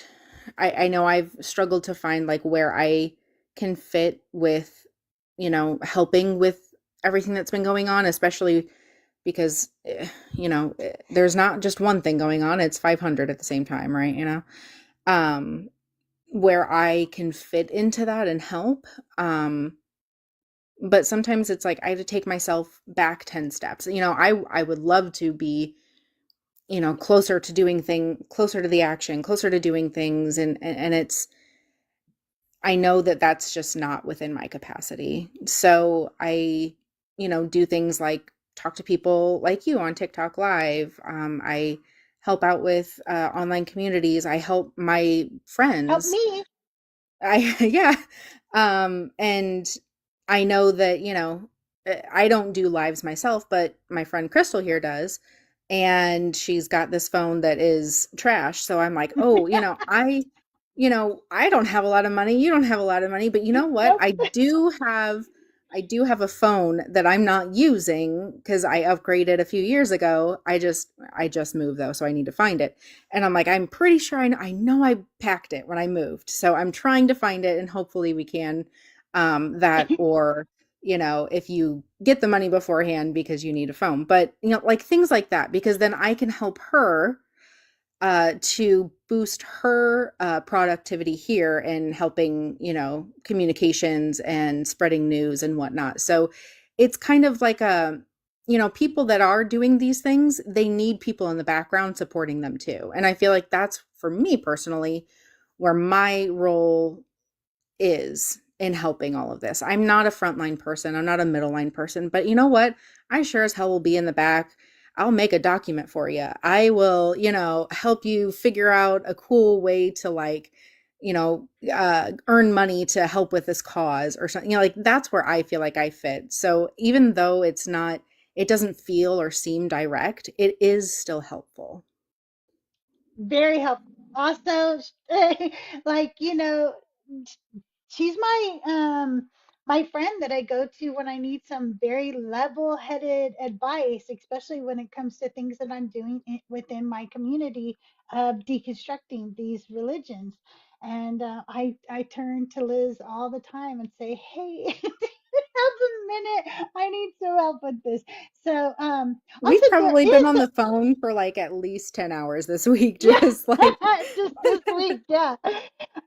There is a book that you all should know about, and it is available in the Deconstruction Junction Discord. That link is in my bio. It's under the resources, and I think that everybody should know about it at a time like this. And although it was written a very long time ago, if you just use a little imagination, you can update in your mind what you need to do. It's called Simple Sabotage Field Manual. It was written in 1944, and it's basically a guide for ordinary people living under occupation on how to slow down an authoritative system from the inside using low risk everyday disruption rather than violence. Okay, so the core idea is that bureaucracies depend on speed, obedience, and smooth cooperation. So the manual focuses on messing with those things by encouraging behaviors like do everything the slow way, over explaining, excessive paperwork, constant requests for clarification, insisting on proper procedures, make meetings a nightmare, drag discussions out, revisit decisions repeatedly, add irrelevant agenda items, demand committees, subcommittees. Weaponize the rules, follow rules so strictly it becomes impossible to function, refuse to improvise, insist on approvals from higher ups, break coordination, forget messages, delay responses, miscommunicate timelines, send people to the wrong person or department, create inefficiency everywhere, not in a dramatic way, more like constant small interruptions, mistakes that require redoing work, confusion that forces extra steps. It is very important that if you can just like look it up. It's absolutely free. It was declassified. You can find the PDF online, and if you can, stick it in a Discord or two that you're in. It's called Simple Sabotage Field Manual, and it was written in 1944, and it helps when you are under occupation by an authoritative regime. Yeah, I'm gonna need to look that up and take some notes. It reminds me of the people, I don't know if you guys see them on your TikToks when you're scrolling, but like they will take up a bunch of time from like solicitors that like phone call solicitors and scam Yes, callers yes, and like try to like pretend like they're really following through and giving them money and they're not in yes, the end to take up yes. as much of their time as possible so they can't call somebody else. I love those. It's amazing. Yeah, absolutely.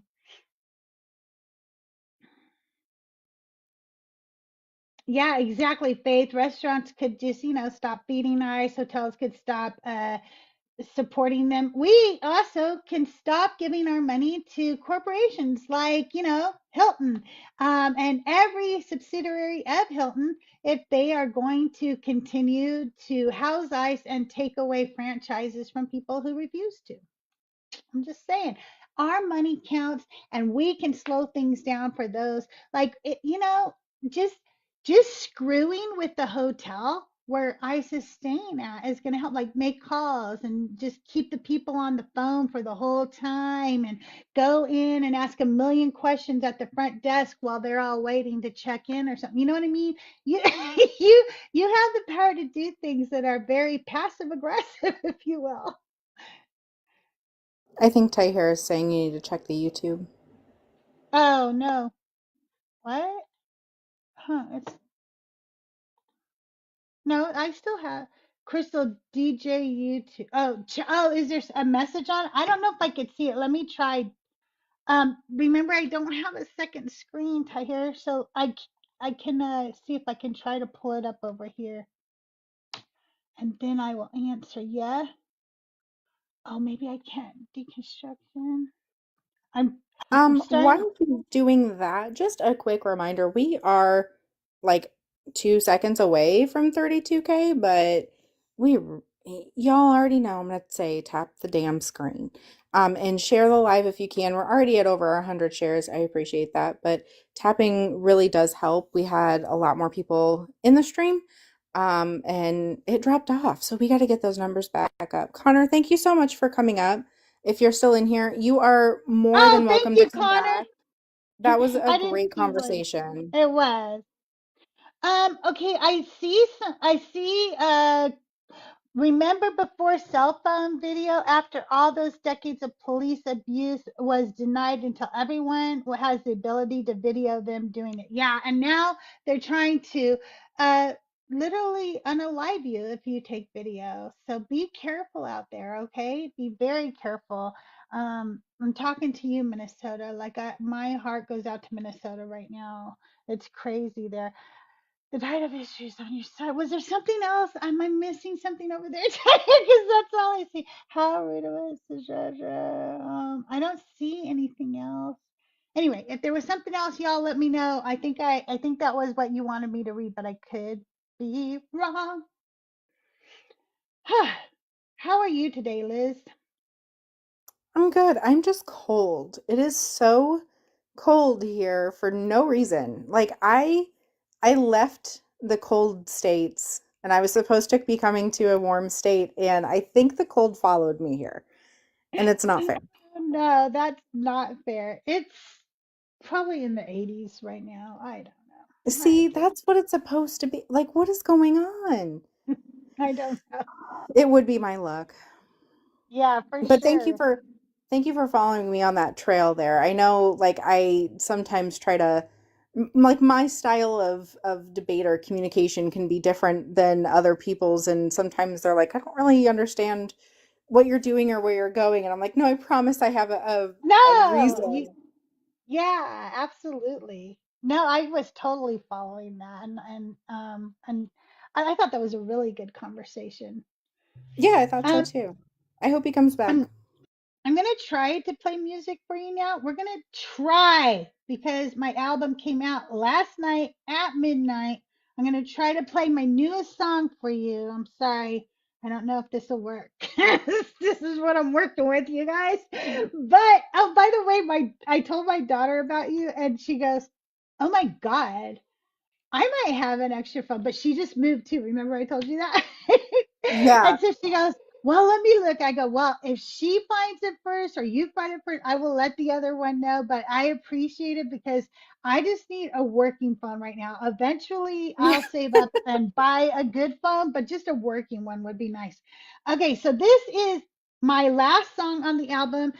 Is for some reason, maybe it's just because it's the newest one that is my favorite right now. I don't know. Maybe that's what I do. Maybe each new song becomes my favorite, but it is my favorite. I think it's got a really good rhythm, but also it's an indictment because Hagar is the only person in the whole Bible who names God. And I did an anti sermon about this.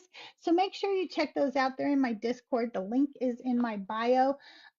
But yeah, Hagar names God the God who sees.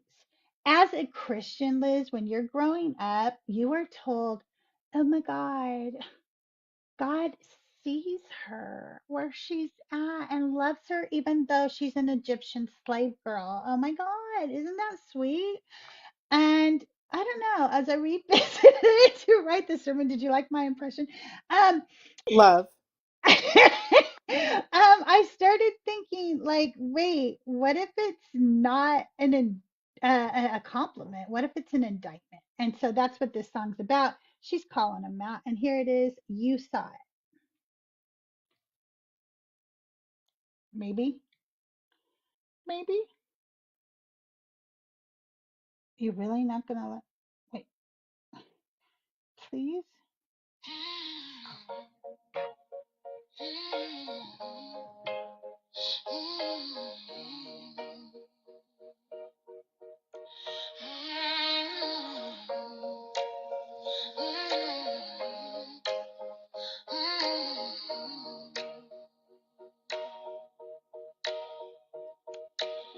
Men didn't have the nerve to name you, not with truth, not with blood on their hands.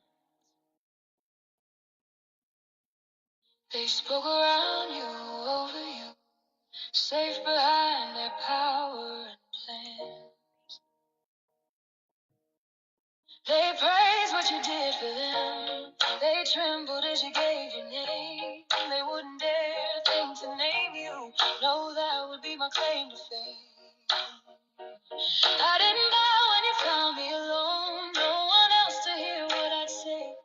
You didn't offer a name for me to whisper, so I named you from my view of you that day. You didn't offer me a covenant, no altar, no future, no claim. What I had was a body for trading, and the courage to give you a name. The God who sees, nothing can hide from you. The God who sees, nothing outside your view. You saw it, you saw it, you saw it, you saw it, you saw it, you saw it, you saw it, you saw it.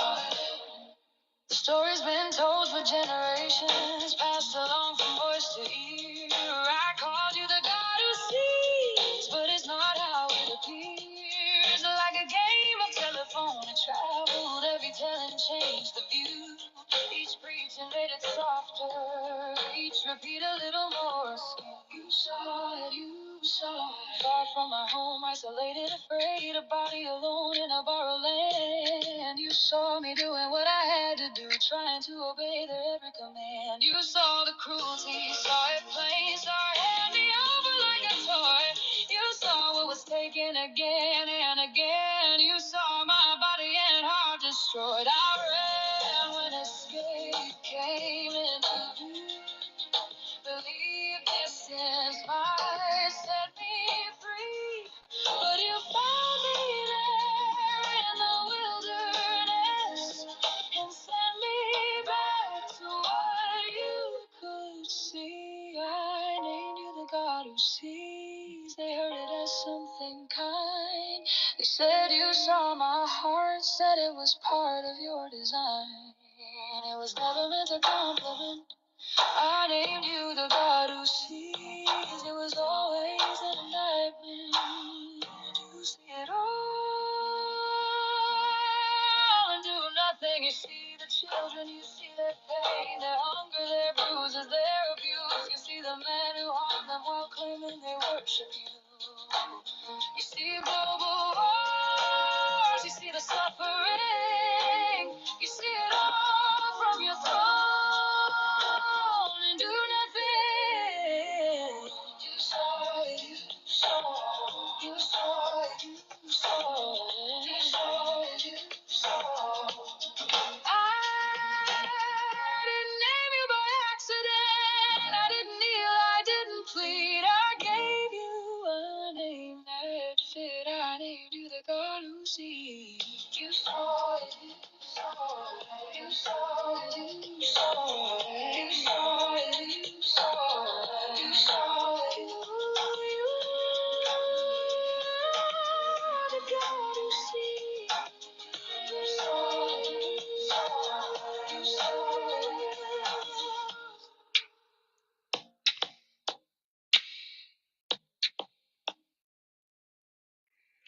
That is the last song on my album that just released last night at midnight, Ex Parte. It has all the songs that you guys like. It has Water's Edge, Abelina Ballerina, Consent, Miss Me with That Misogyny, Ex Parte, No Kings, No Gods, and You Saw It. So make sure you check that out and stream it wherever you stream music. And then do one little extra thing. And if you're on like Spotify or something like that, go in and write a little review for me. I'd really appreciate it. I am not the singer. I am not the musician. Those are done by Suno. I write the lyrics. That's what I do. I'm a writer.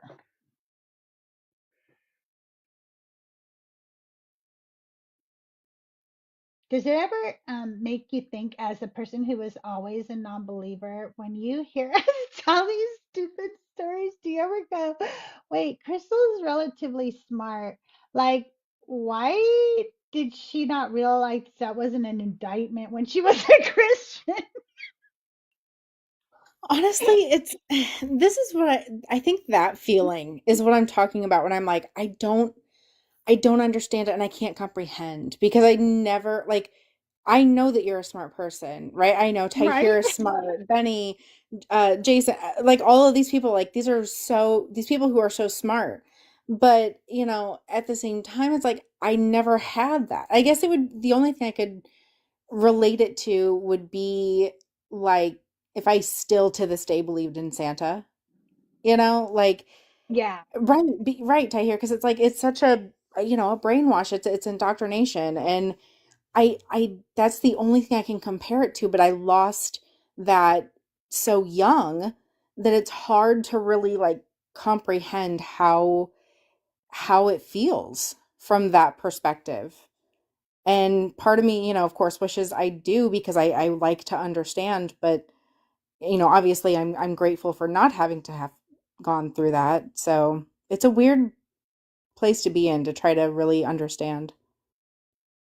It must be. It must be because, like, for me, when I have epiphanies, I go, "Oh my God, I am not stupid. How did I fall for this stuff?" But it's the indoctrination, and that's the thing that even people like. myself, yeah, I am smart and that's why I got out, right? Like I did get out. Like it took me a long time. But the reality is that I was indoctrinated, my entire family, which is my entire trust system, right? Those are the people I trust the most. We're a part of this, right? So you go, oh, hey Ariel. You go like, hey, my whole community, my whole family, my whole support system also were indoctrinated and really believe this. It becomes so hard. Yep, we are brainwashed and conditioned. Yes. Oh my God.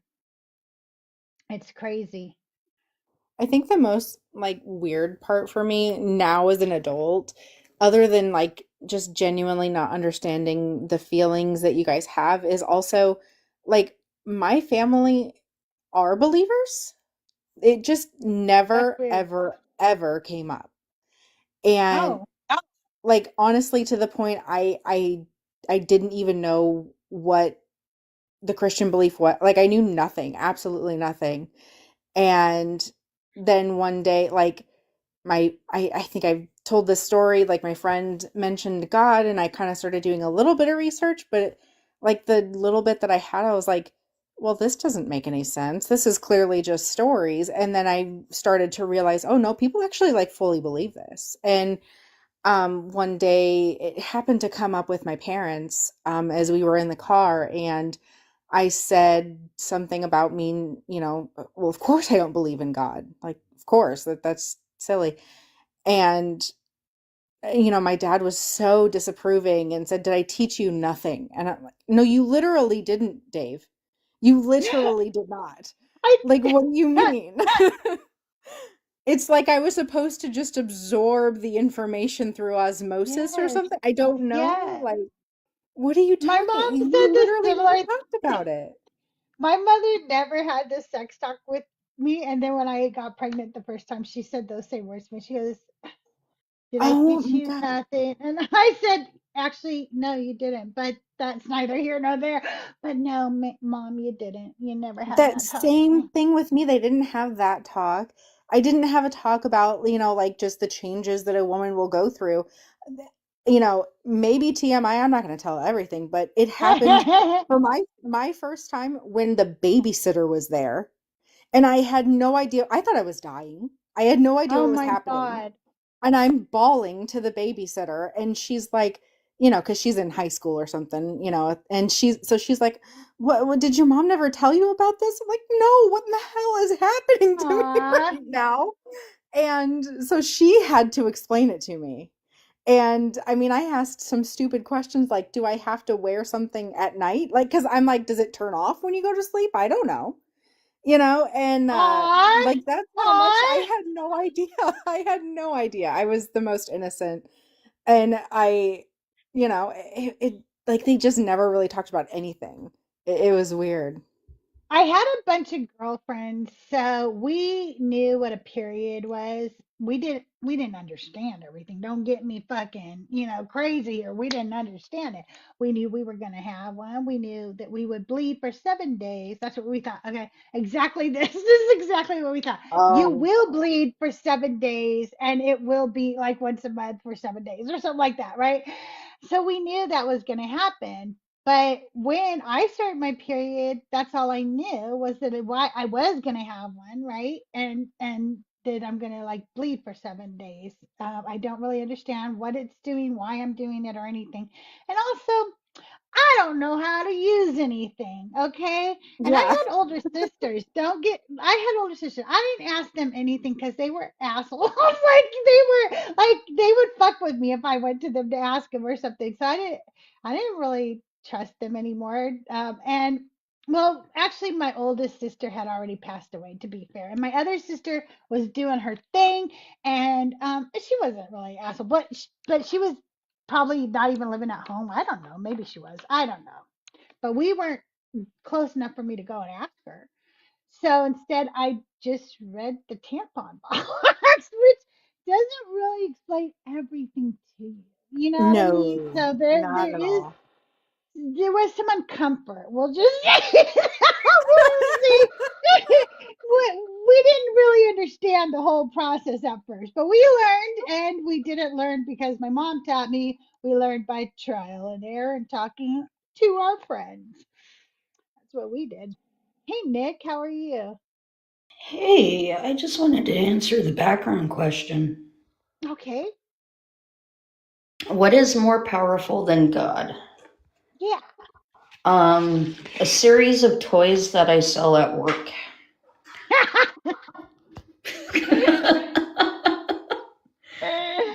You um, know, No, they don't sell the one that is the most. They don't sell that one there. They sell okay ones, but not that one. this mild hot sauce packet is more powerful than God because it makes me happy, and God doesn't. um, a woman giving birth. Hell yeah. Hell yeah. A woman being able to get a C-section and then clean her house the next day Wow. and Wow. go grocery shopping. Hmm. Oh my God. That's Yeah. crazy. Yeah, I knew this woman once upon a time ago named Nick. I don't know if you guys ever met her, but yeah, she had a C-section about 10 years back, and then yeah, the next day she got out of the hospital and they went grocery shopping, went home and did laundry and cooked dinner. Damn. Yeah, Man. she was a pretty powerful bitch, I think. Yeah, she sounds pretty badass. Um, I gave birth to three children, but I did not have a C-section, nor did I do shit after I but that well probably my first child I probably did some stuff because I was with an asshole my first marriage. That was my practice husband though, and once I got the new updated husband 2.0, I picked the Doug model, and that was much better experience for me all The Doug model. Wait, I'm gonna use that phrasing now from now on. That's around. wonderful. Yeah, I had a practice husband, and then once I developed my skills on husband pickery, I got much better at it, and yeah, improved much. The scientific method. Look at it working everywhere in our lives. Right, right, exactly, exactly. Oh man, I was in Jaren's live for like ever. How long have you been live now? since so 2.5 hours. Okay. Oh, I'm sorry I was missing it. Dang it. That's okay. Everybody was live, and I knew that. I was like, you know what, I am okay. So I don't know why I went live at 11 instead of 10, other than this week has been a little wild for me, in case anybody hasn't known that. So I think I was just all discombobulated that I had forgot that I wanted to go live earlier. But right at 10, Joel went live anyway, and I was like, oh, well, I guess it doesn't matter if I go live at 10 or 11. It's going to be a slow day anyway, right? So I decided to take some time to clean, and I worked on my next anti sermon, which is going to be about Zilpah. this and the more women that I do sermons for, the more I am like, why the fuck is any woman anywhere, anyone who identifies as even femme in any way, what fucking so ever? Why are you picking this God? Get away from this God. This God hates you. I understand why men are attracted to Right. this religion. I don't understand women. I mean that poor Nick girl I was telling you guys about. It was the same. She was a Pentecostal for 16 years, and yeah, she didn't realize either. No, we talked. I don't know if you were here for the last sermon I did, but it was on Rachel, and her name means you, and she was very young, so that means she was a little lamb. And we're taught that like Jesus is this lamb that sacrificed for us or whatever, but it's bullshit. It's not true. It is the women of the Bible who sacrificed everything for everyone, every single person on this whole fucking planet. If this story was true, actually owes everything to women because um women, first of all, he says he took on the sins of the world. Fuck you. You did not. Eve did. Eve took on the fucking sins of the world. Okay. Not you. All right.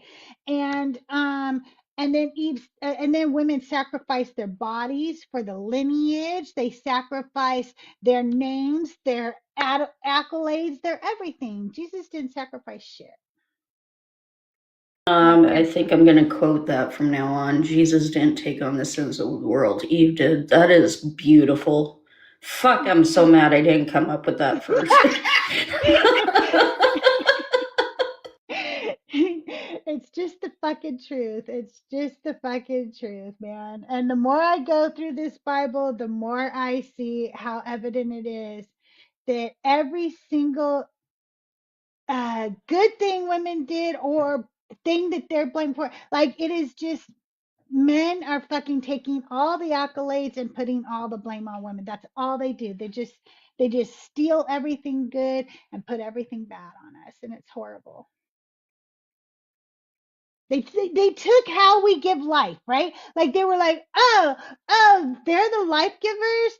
No, let's make it seem like we are. Let's call our sperm seed. No, your sperm Right. isn't seed. Your sperm is Ooh. fertilizer. It's fertilizer. Not even the premium grade, let's be real. Right? No. Not even the premium grade. And then they said, oh, okay, women were life givers, and then there was something else that they did, and they were like, oh, let's take that from women too. I can't think of it right now. I can't think right now. I'll think of it in a minute. They're always fucking stealing from us. Jesus did take on the sins of the world. Eve did from the beginning to the end, bitches. But that's why I guess I'm an angry atheist, right? Like I guess because I keep reading the book. The book makes you pissed the more you read it. That's the thing I was going to say to you, Liz, is the more okay, the more I read this book again, right? And I'm writing these sermons, doing the non-believers Bible study. I'm up here talking to Christians.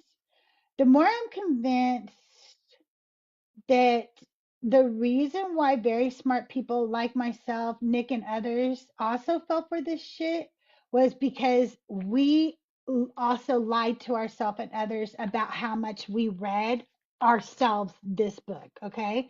And I know for a fact that I used to always say, oh, I read the Bible and I've read it several times. But now that I'm reading it and I'm reading it and I'm going, wait, did I? Did I ever just really fucking read this from cover to cover? I know I never read it from cover to cover. I knew that. But I thought that over time I had read the Bible. But now I'm convinced I was just a liar. I did read it from front to back, cover to cover, but then I realized that just because you read something doesn't mean you're comprehending it. That could be true. And I I do have think, ADHD, so I might have just like went whoop squirrel, while I was reading it. I don't know. That could be. Yeah, I read stuff all the time, and I'll read a paragraph and then look at it and go, wait, I don't remember one fucking word in that entire thing. Like I have no idea what just happened, and I have to start over, and sometimes I can get my mind to actually focus and do it, but I think that, it's so easy to convince yourself that you have read the whole thing when Mhm. the people that are in charge are only telling, like, go read this part, go read that part, go read that little part, because like you don't understand that they're trying to steer you away from the negative parts. And if you Yeah. happen upon a negative part, they have, some level of excuse for it, but they don't want you to really try to find it if they can prevent it at all, because then it makes their job easier. yeah, they have an arsenal of apologetics to explain Yep. Hey, the Melted, welcome to the show. Can I get your age for TikTok purposes? Yeah, I'm 28, and it's great to see you. I Okay. love that name. The Melted Chapsticks is so Yes, relatable. it's my band. Yeah, it's good fun. I just wanted to say, what is more powerful than God? I would say the host is, and I'll tell you Oh, why. I, I'm going to call out to the more than 4,000 gods. Do you have a cup of coffee there, or what do you have? Do I you have have any? a soda. I Okay, have good. a. Set it down. Set it down. Okay. I am calling out to the Abrahamic God and all 4,000 gods. Here is your chance to show us. Please lift the can up. I'll Let's get wait. it. It's right in front of you guys, right here. Okay, Okay. we'll And give all it you need 5. is the faith of a mustard seed, y'all. That's it. That's it. All right, now host. We've given Okay. gods. We've given gods the chance. Now you lift the cup, the can. Well, I'm going to start worshiping you. Oh You're All my, awesome. right. Hail I you. love oh my Quickly, literal God. Crystaljae. Oh yeah. that. Awesome. I'm glad we've Uh, solved it. that's awesome. Well, that's amazing. Look at that. I'm I've more powerful. converted. I don't know about y'all. I've converted. You know some asshat Christian out there is going to be like, God compelled her to lift it. Well, what about that Old Testament thing where I think Elijah had a fight with another prophet to bring fire down from heaven? If they could do it back then, why not do that today? Why not make it easy for us just to say, hey, I'm God, not, hey, I'm a story, Zeus, Odin, Thor, or the Abrahamics. You know, that is a failed creator that destroyed the earth with a flood, which unalived 3 million in the Bible, which loves blood sacrifices, which burns pigeons, rams, and things, and then his own son. So it's kind of like it's just a first pass to explain stuff, but we're not illiterate shepherds anymore. You know, I That's heard a Christian on one of these lives before explain that it's because it's more fun that way. Like, when you are, at your daughter's deathbed with cancer and all this stuff, and you're trying to pray and ask why and what am I supposed to do. It's fun. It's supposed to be fun for you. It's like a game, like a little puzzle to figure out. um I 100% that is an explanation I've heard even within the last month. crazy. That's so ridiculously wild and not even in the good way. It just sounds like ridiculousness to me. Every excuse I hear sounds more and more ridiculous than the previous one. Like, I don't know. We can't do them now because we've separated from God, so we can't do it, and we can't do any miracles. And then when Jesus comes back, what are you talking about? That's not what the story says. The story says we sure the fuck would be able to do these things. What are you Right. talking about? Nowhere does it tell us that there's going to be this time where you will stop doing it. It actually says that I will know you're a Christian because you can do the fucking magic. That's how I'm supposed to be able to tell.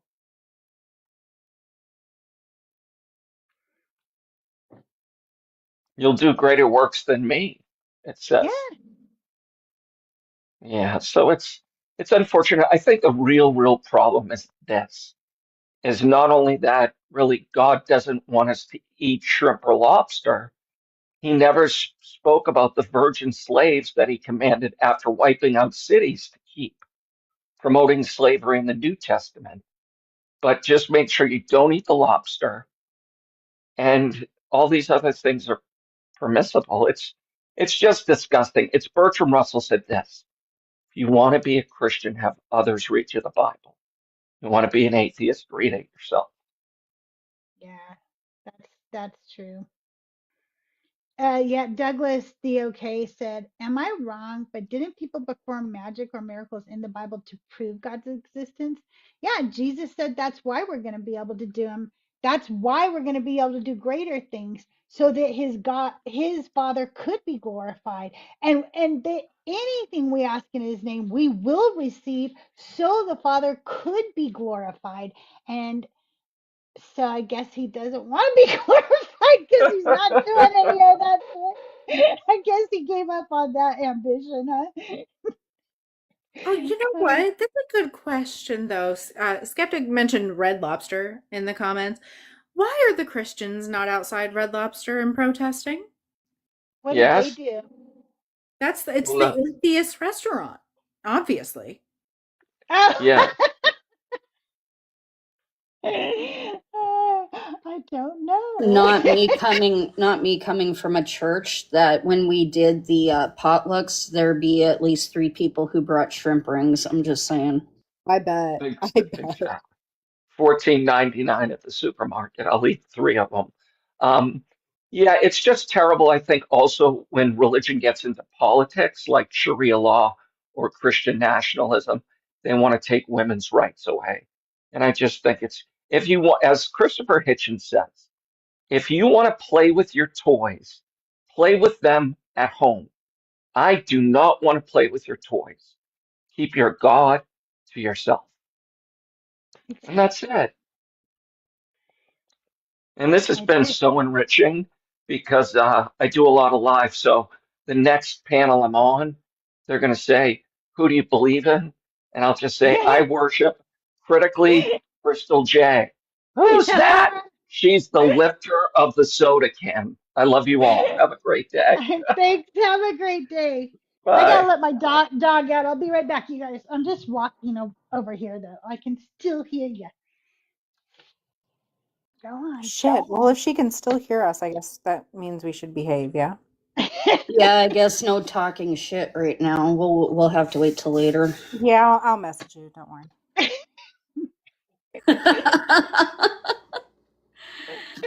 uh, hey, Earl.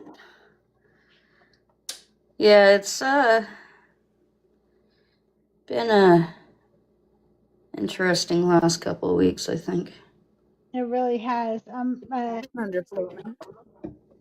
I'm ready, I think, for things to normalize. I mean,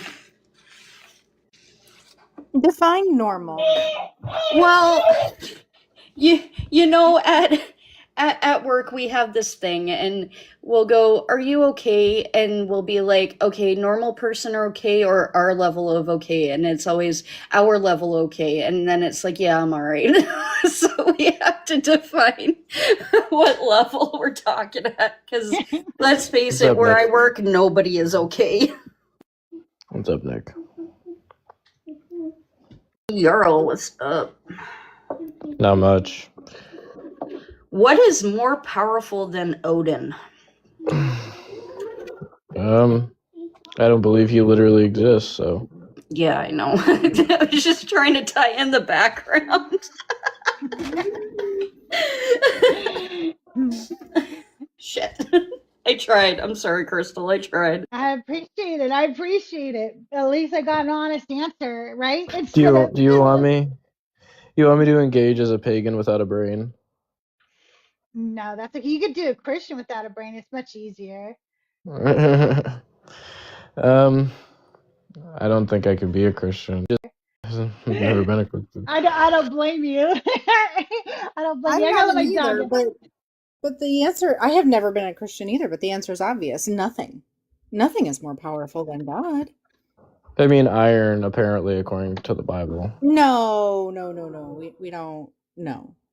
We don't talk about that. We don't talk about the Iron Chariots up We here. don't talk about Bruno. No. Oh, I can't sing too much of that. YouTube will get me taken down. Yeah, we don't talk about iron. We don't do that. Okay. I mean, Jesus. I could do the Christian thing for you, Crystal, but it seems to scare a lot of people when I do because I'm so good at it. I know. So, what's your tips, Nick, for the goatee? Chat GPT. So this picture, it is me, but it is AI because it's more of manifesting than anything. And that, I like and it makes me look like a sexy bastard, so. Yeah. Um, if I was to say what was more powerful than like gods besides iron, I would say love. I know that Christians like to believe that God is love because the Bible, in fact, does say God is love, those exact words. But the thing is that his characteristics just don't match what they say he is. So I would have to agree with you. Love is more powerful than God. But then again, anything human or that comes from humans is more powerful than Yahweh or Jesus. More specifically, a parent's love for their child. Oh, yeah. Yeah, that's what I would say. Because I would sleep happily in an orange jumpsuit if anything happened to my son. So, yeah. Yeah, I would say that's more powerful. I mean, if I had to take on Thor to protect my son, I would. Yeah, there's pretty much nothing I wouldn't do for my kids. So I told them though, to be fair, there's a line drawn if it ends up being them against each other. You know what I'm saying? like you can't make me go, well, I murdered my sibling. Now do you still love me I've or been whatever? trying to Like that. place this. I've been trying to place this ever since I got up here. You sound like Melissa McCarthy. McCarthy. That's what some Yes. people say. I like that. That's nice. I'll take it. No, it's like I just uncanny. I just don't like it when people say I sound like Roseanne Barr. Then I get a little I Yeah, don't and I know if don't it's understand that one. I don't know if it's I'm too close to you, but I don't hear either. I I don't just hear either. Crystal. I don't know. I don't hear it either, especially if I go listen to them. I'm like, my voice is a lot more raspy and stuff. And also Roseanne Barr has an accent that I just do not have. I didn't grow up anywhere near her, and we don't have the same accent.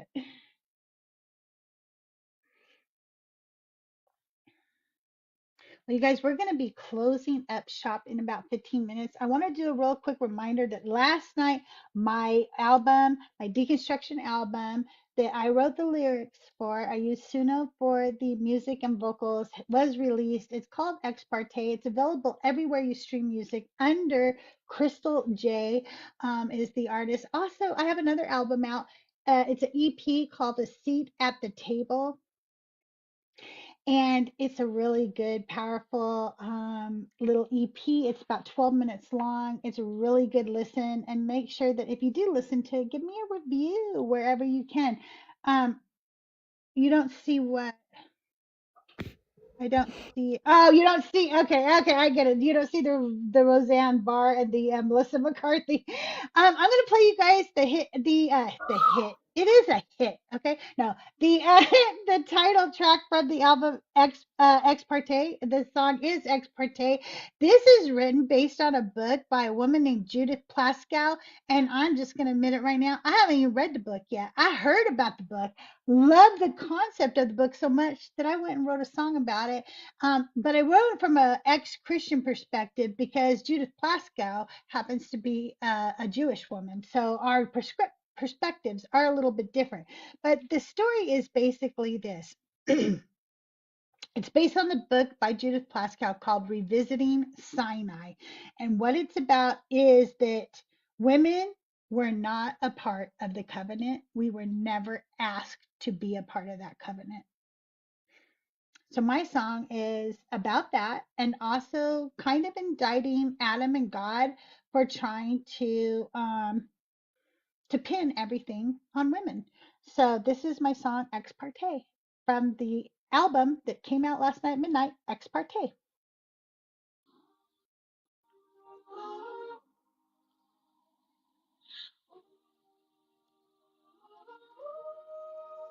I hope I'm not late to the party. I've got something to say. And I want every gentleman here to have a front row seat for this ex party. Ex party for the ladies. One side talks, one side stays mute. You carved your covenant in marble, but forgot the feet that swept the pew. We bore the sons that filled these seas. You signed the pact without the will that bleeds. Call this part to order, heaven and earth, bear witness today. Let the record show from the garden's first spring, the blame had a woman's name. Two men sat in the shade of a tree, Adam and Yahweh writing history. They needed a scapegoat, they signed the brief. From that moment on, sin's name was Eve. Leave two men alone, it's always the same. If they can't find a woman, they'll make one to blame.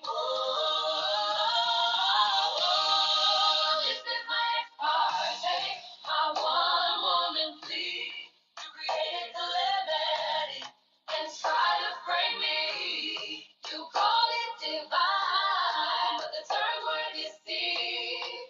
I stand unbound with chains at my feet. Oh, at Sinai's peak, no woman was hurt. Shekinah silenced, her faith secured.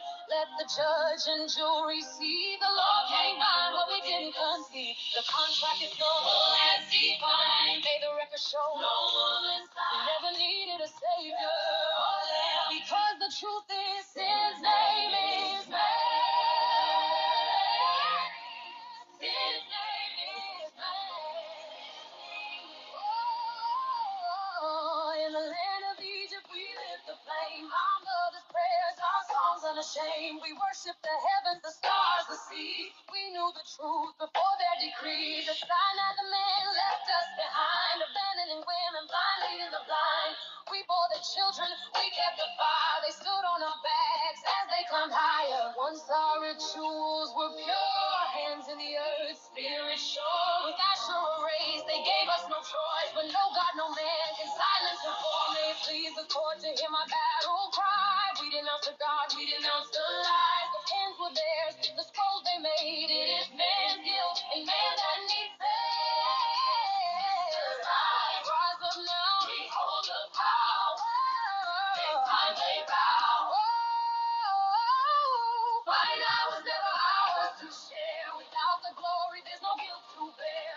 Every woman today stands free. If sin is old, man holds the deed. The contract is null as defined. May the record show no woman's side. We never needed a savior. Because the truth is, sin's name is man. Yes, sin's name is man. Yes, the truth is, sin's name is man. Sin's name is man. Yes, the truth is, sin's name is man. Sin's name is man.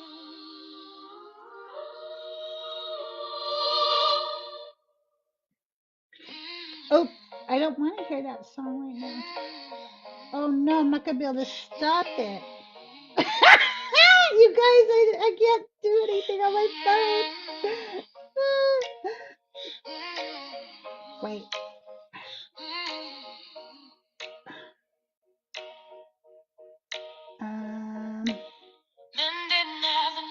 I don't know how to stop it. I'm just gonna end the live here. Just try Alt F4. Okay, Oh. I'll try. Oh shit. Never mind. Just turn it down all the way. Oh, that's a good idea. I'm sorry. Just turn the volume off. Well, I was thinking of trying to use the controls. I wasn't thinking about because at first I tried to shut my phone off and it still kept playing. Okay, that was very. Yeah, that. Yeah, Nick, I forgot. Nick, I forgot how well hated I am in like pagan communities. I was reminded earlier today. I think most of us are, if we're gonna be honest. Dude, I fucking went live and they were like, "Oh, we know who you are." I was like, "Oh, do you?" I was like, "Are you a pagan that like rejects like academia, like just for the sake of it makes you feel good?" Mm-hmm. And they were like, "Oh, you're the dude who knows everything." I was like, "I literally have a piece of paper where it says I can tell you that you're wrong." I have this specialized piece of paper in my hand.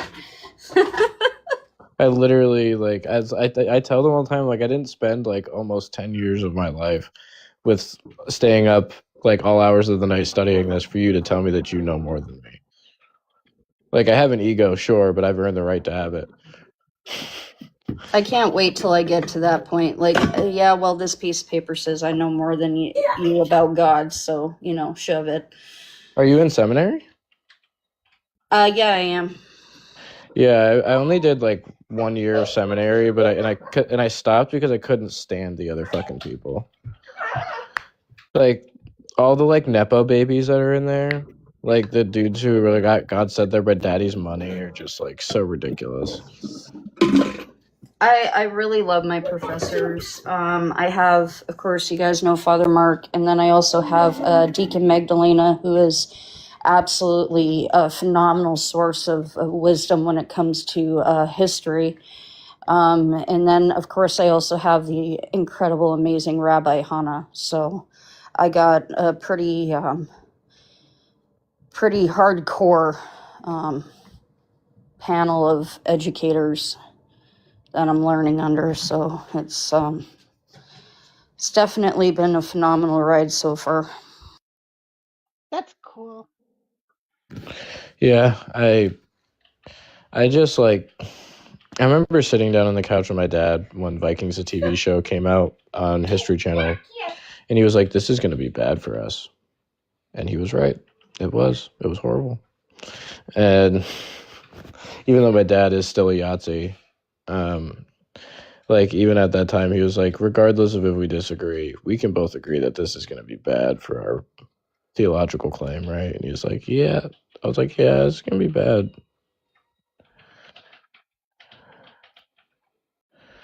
I don't know if you were in my live when this happened, but there was this Christian who was starting to spiral out. And he's like, the Vikings did human sacrifices. I'm like, sure, cite your source. And he goes, that TV show on Netflix. And I just about died. No. I So, was done. I was done. He's wrong and right.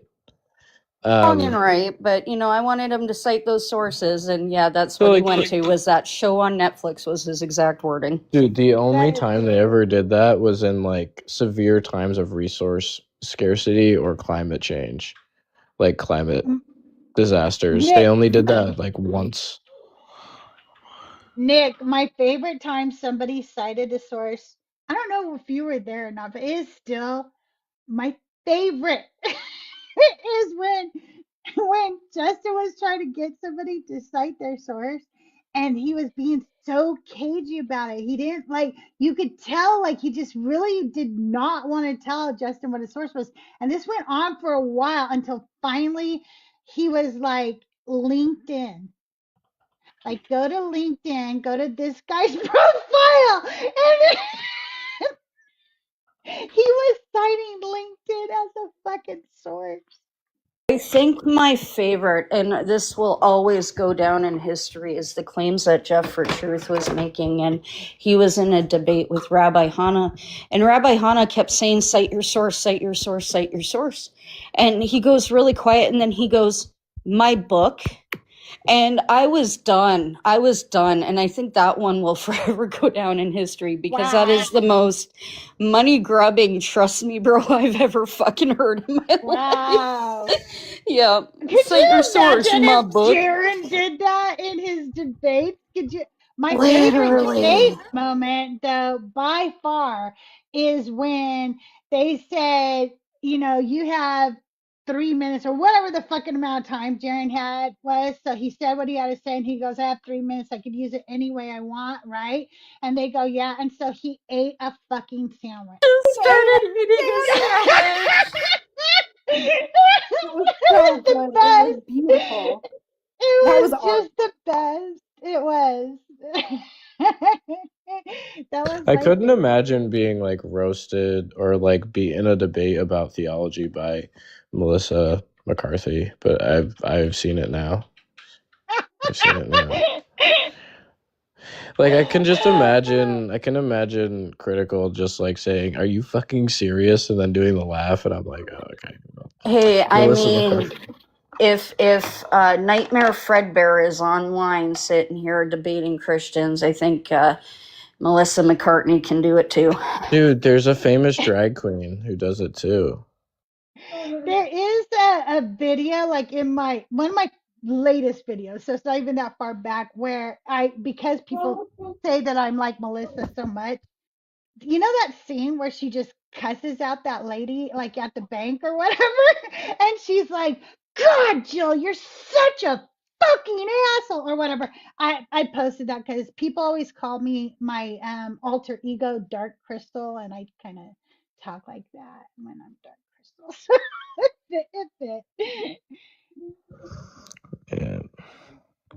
I feel Yeah. like if I were to compare Crystal to a Melissa McCarthy character, to me, Melissa McCarthy as Sean Spicer. Okay. What did you Well, ask me in the comments? What's that on?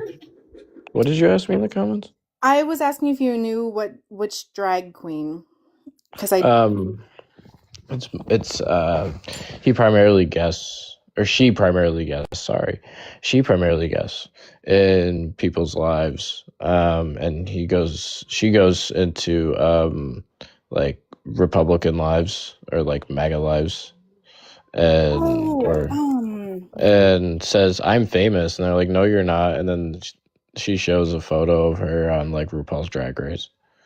Um, shut and up. they're like, "Oh, really? You are?" I think his name's Mike the Drag Queen or something, or Bob the Drag Queen. That's it. Bob Bob the goes Drag on Queen. to Bob the drag queen is okay. debating Christians? Hold on. Christians What? and MAGA. Christians and No. MAGA. I am gonna. It Yep. is my life mission Dude, now I was on to a get Bob panel. into the junction. I was a panel. I was on a panel. I was on a I MAGA panel, want and he. Bob on my Decon Q&A. I was on a MAGA live, and she came up, and I was like, "Are you Bob the drag queen?" And then all the other people in there were MAGA. They were like, "Do you know who this is?" I was like, "Yeah, you guys are screwed." And Oh my god. I mean, I follow Bob and I see them like live often, but like on their own platform, just like chatting or something. I've never seen them on a. Oh my god! Literally, that would be my whole life would be fulfilled if we could a get lot Bob of into the famous junction. people who do like debate lives who Mhm. guest don't have their live status on for guesting. Yeah, and that's sad. You know what? I'm gonna send you a follow. If not, if you see them, please send me that live because I Yeah. forgot to get in. I have to just to listen. Oh my gosh, I love Bob. Dude, some of the like responses to the MAGA that I think it's they, or is it, I don't know. We'll just use they for I gender just do neutral that term. to be safe. Yeah, so like one of the things that they say to the MAGA people when they make like a crazy claim or like say something like horrendous, she just goes, "Girl, please," or they just go, "Girl, please," and they freak out. Um, and then whenever the guys get in their like super masculine, like overcompensating boots on, they say, "Do you need Bob to come give you a hug? You need a hug from Bob the drag queen," and they freak out. Aww. Yeah, yeah, it's great. It's fantastic. Typically, Well, most drag queens, if they are in drag, go by she, and if they're not, it just depends on their personal pronouns. And Yeah, I because don't I don't know know. that, I usually just say they. But Yeah, did you threaten my friend Thrail this morning with Jormungandr? Like yeah. I was Christians threaten talking people about with hell? my. Yeah, I was trolling this morning. Yeah, I was. I said, look into Nidhogger and what happens there, because I was just trolling. Yeah, that was wrong, but yeah, I was trolling. Do you want to apologize to Thrail? That's my friend. Don't troll people. Don't do Yeah, I that. know. I get in a mood sometimes. That was wrong of me. My bad, Thrail. I was trolling this morning. That Well, was you guys, wrong. it is that time for me to shut down the live. But I want to thank you all for being here. We did not reach the gift goal, but that's okay. I will be back. Let's see, today's Friday, right? I don't even know what day it is after the week we've had. It is Friday, though, right? Because I literally can't look.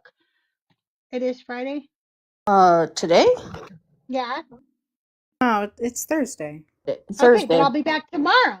I'll be back tomorrow. See, I don't know what day it is. It's just all running I together. momentarily panicked because I'm like, what do you mean I missed 2 classes today? What do you, so No. you had me going for a second. I really can't check. I can't see. Okay, I can't see what day of the week it is. Anyway, okay, and also in case you don't know, like because of my background, I can't see on this either because it's white lettering and my background up there is white, so I can't see up there either. So I'm not dumb. I just can't see what day it is. But anyway, I'll be back tomorrow. And tomorrow I'm going to try to be here at 10 a.m. instead. Please go check out Ex Parte everywhere music streams. And then go head over to Joel Reads Bible and tell Joel that Crystal's live was better than his. Okay, that's what I want you.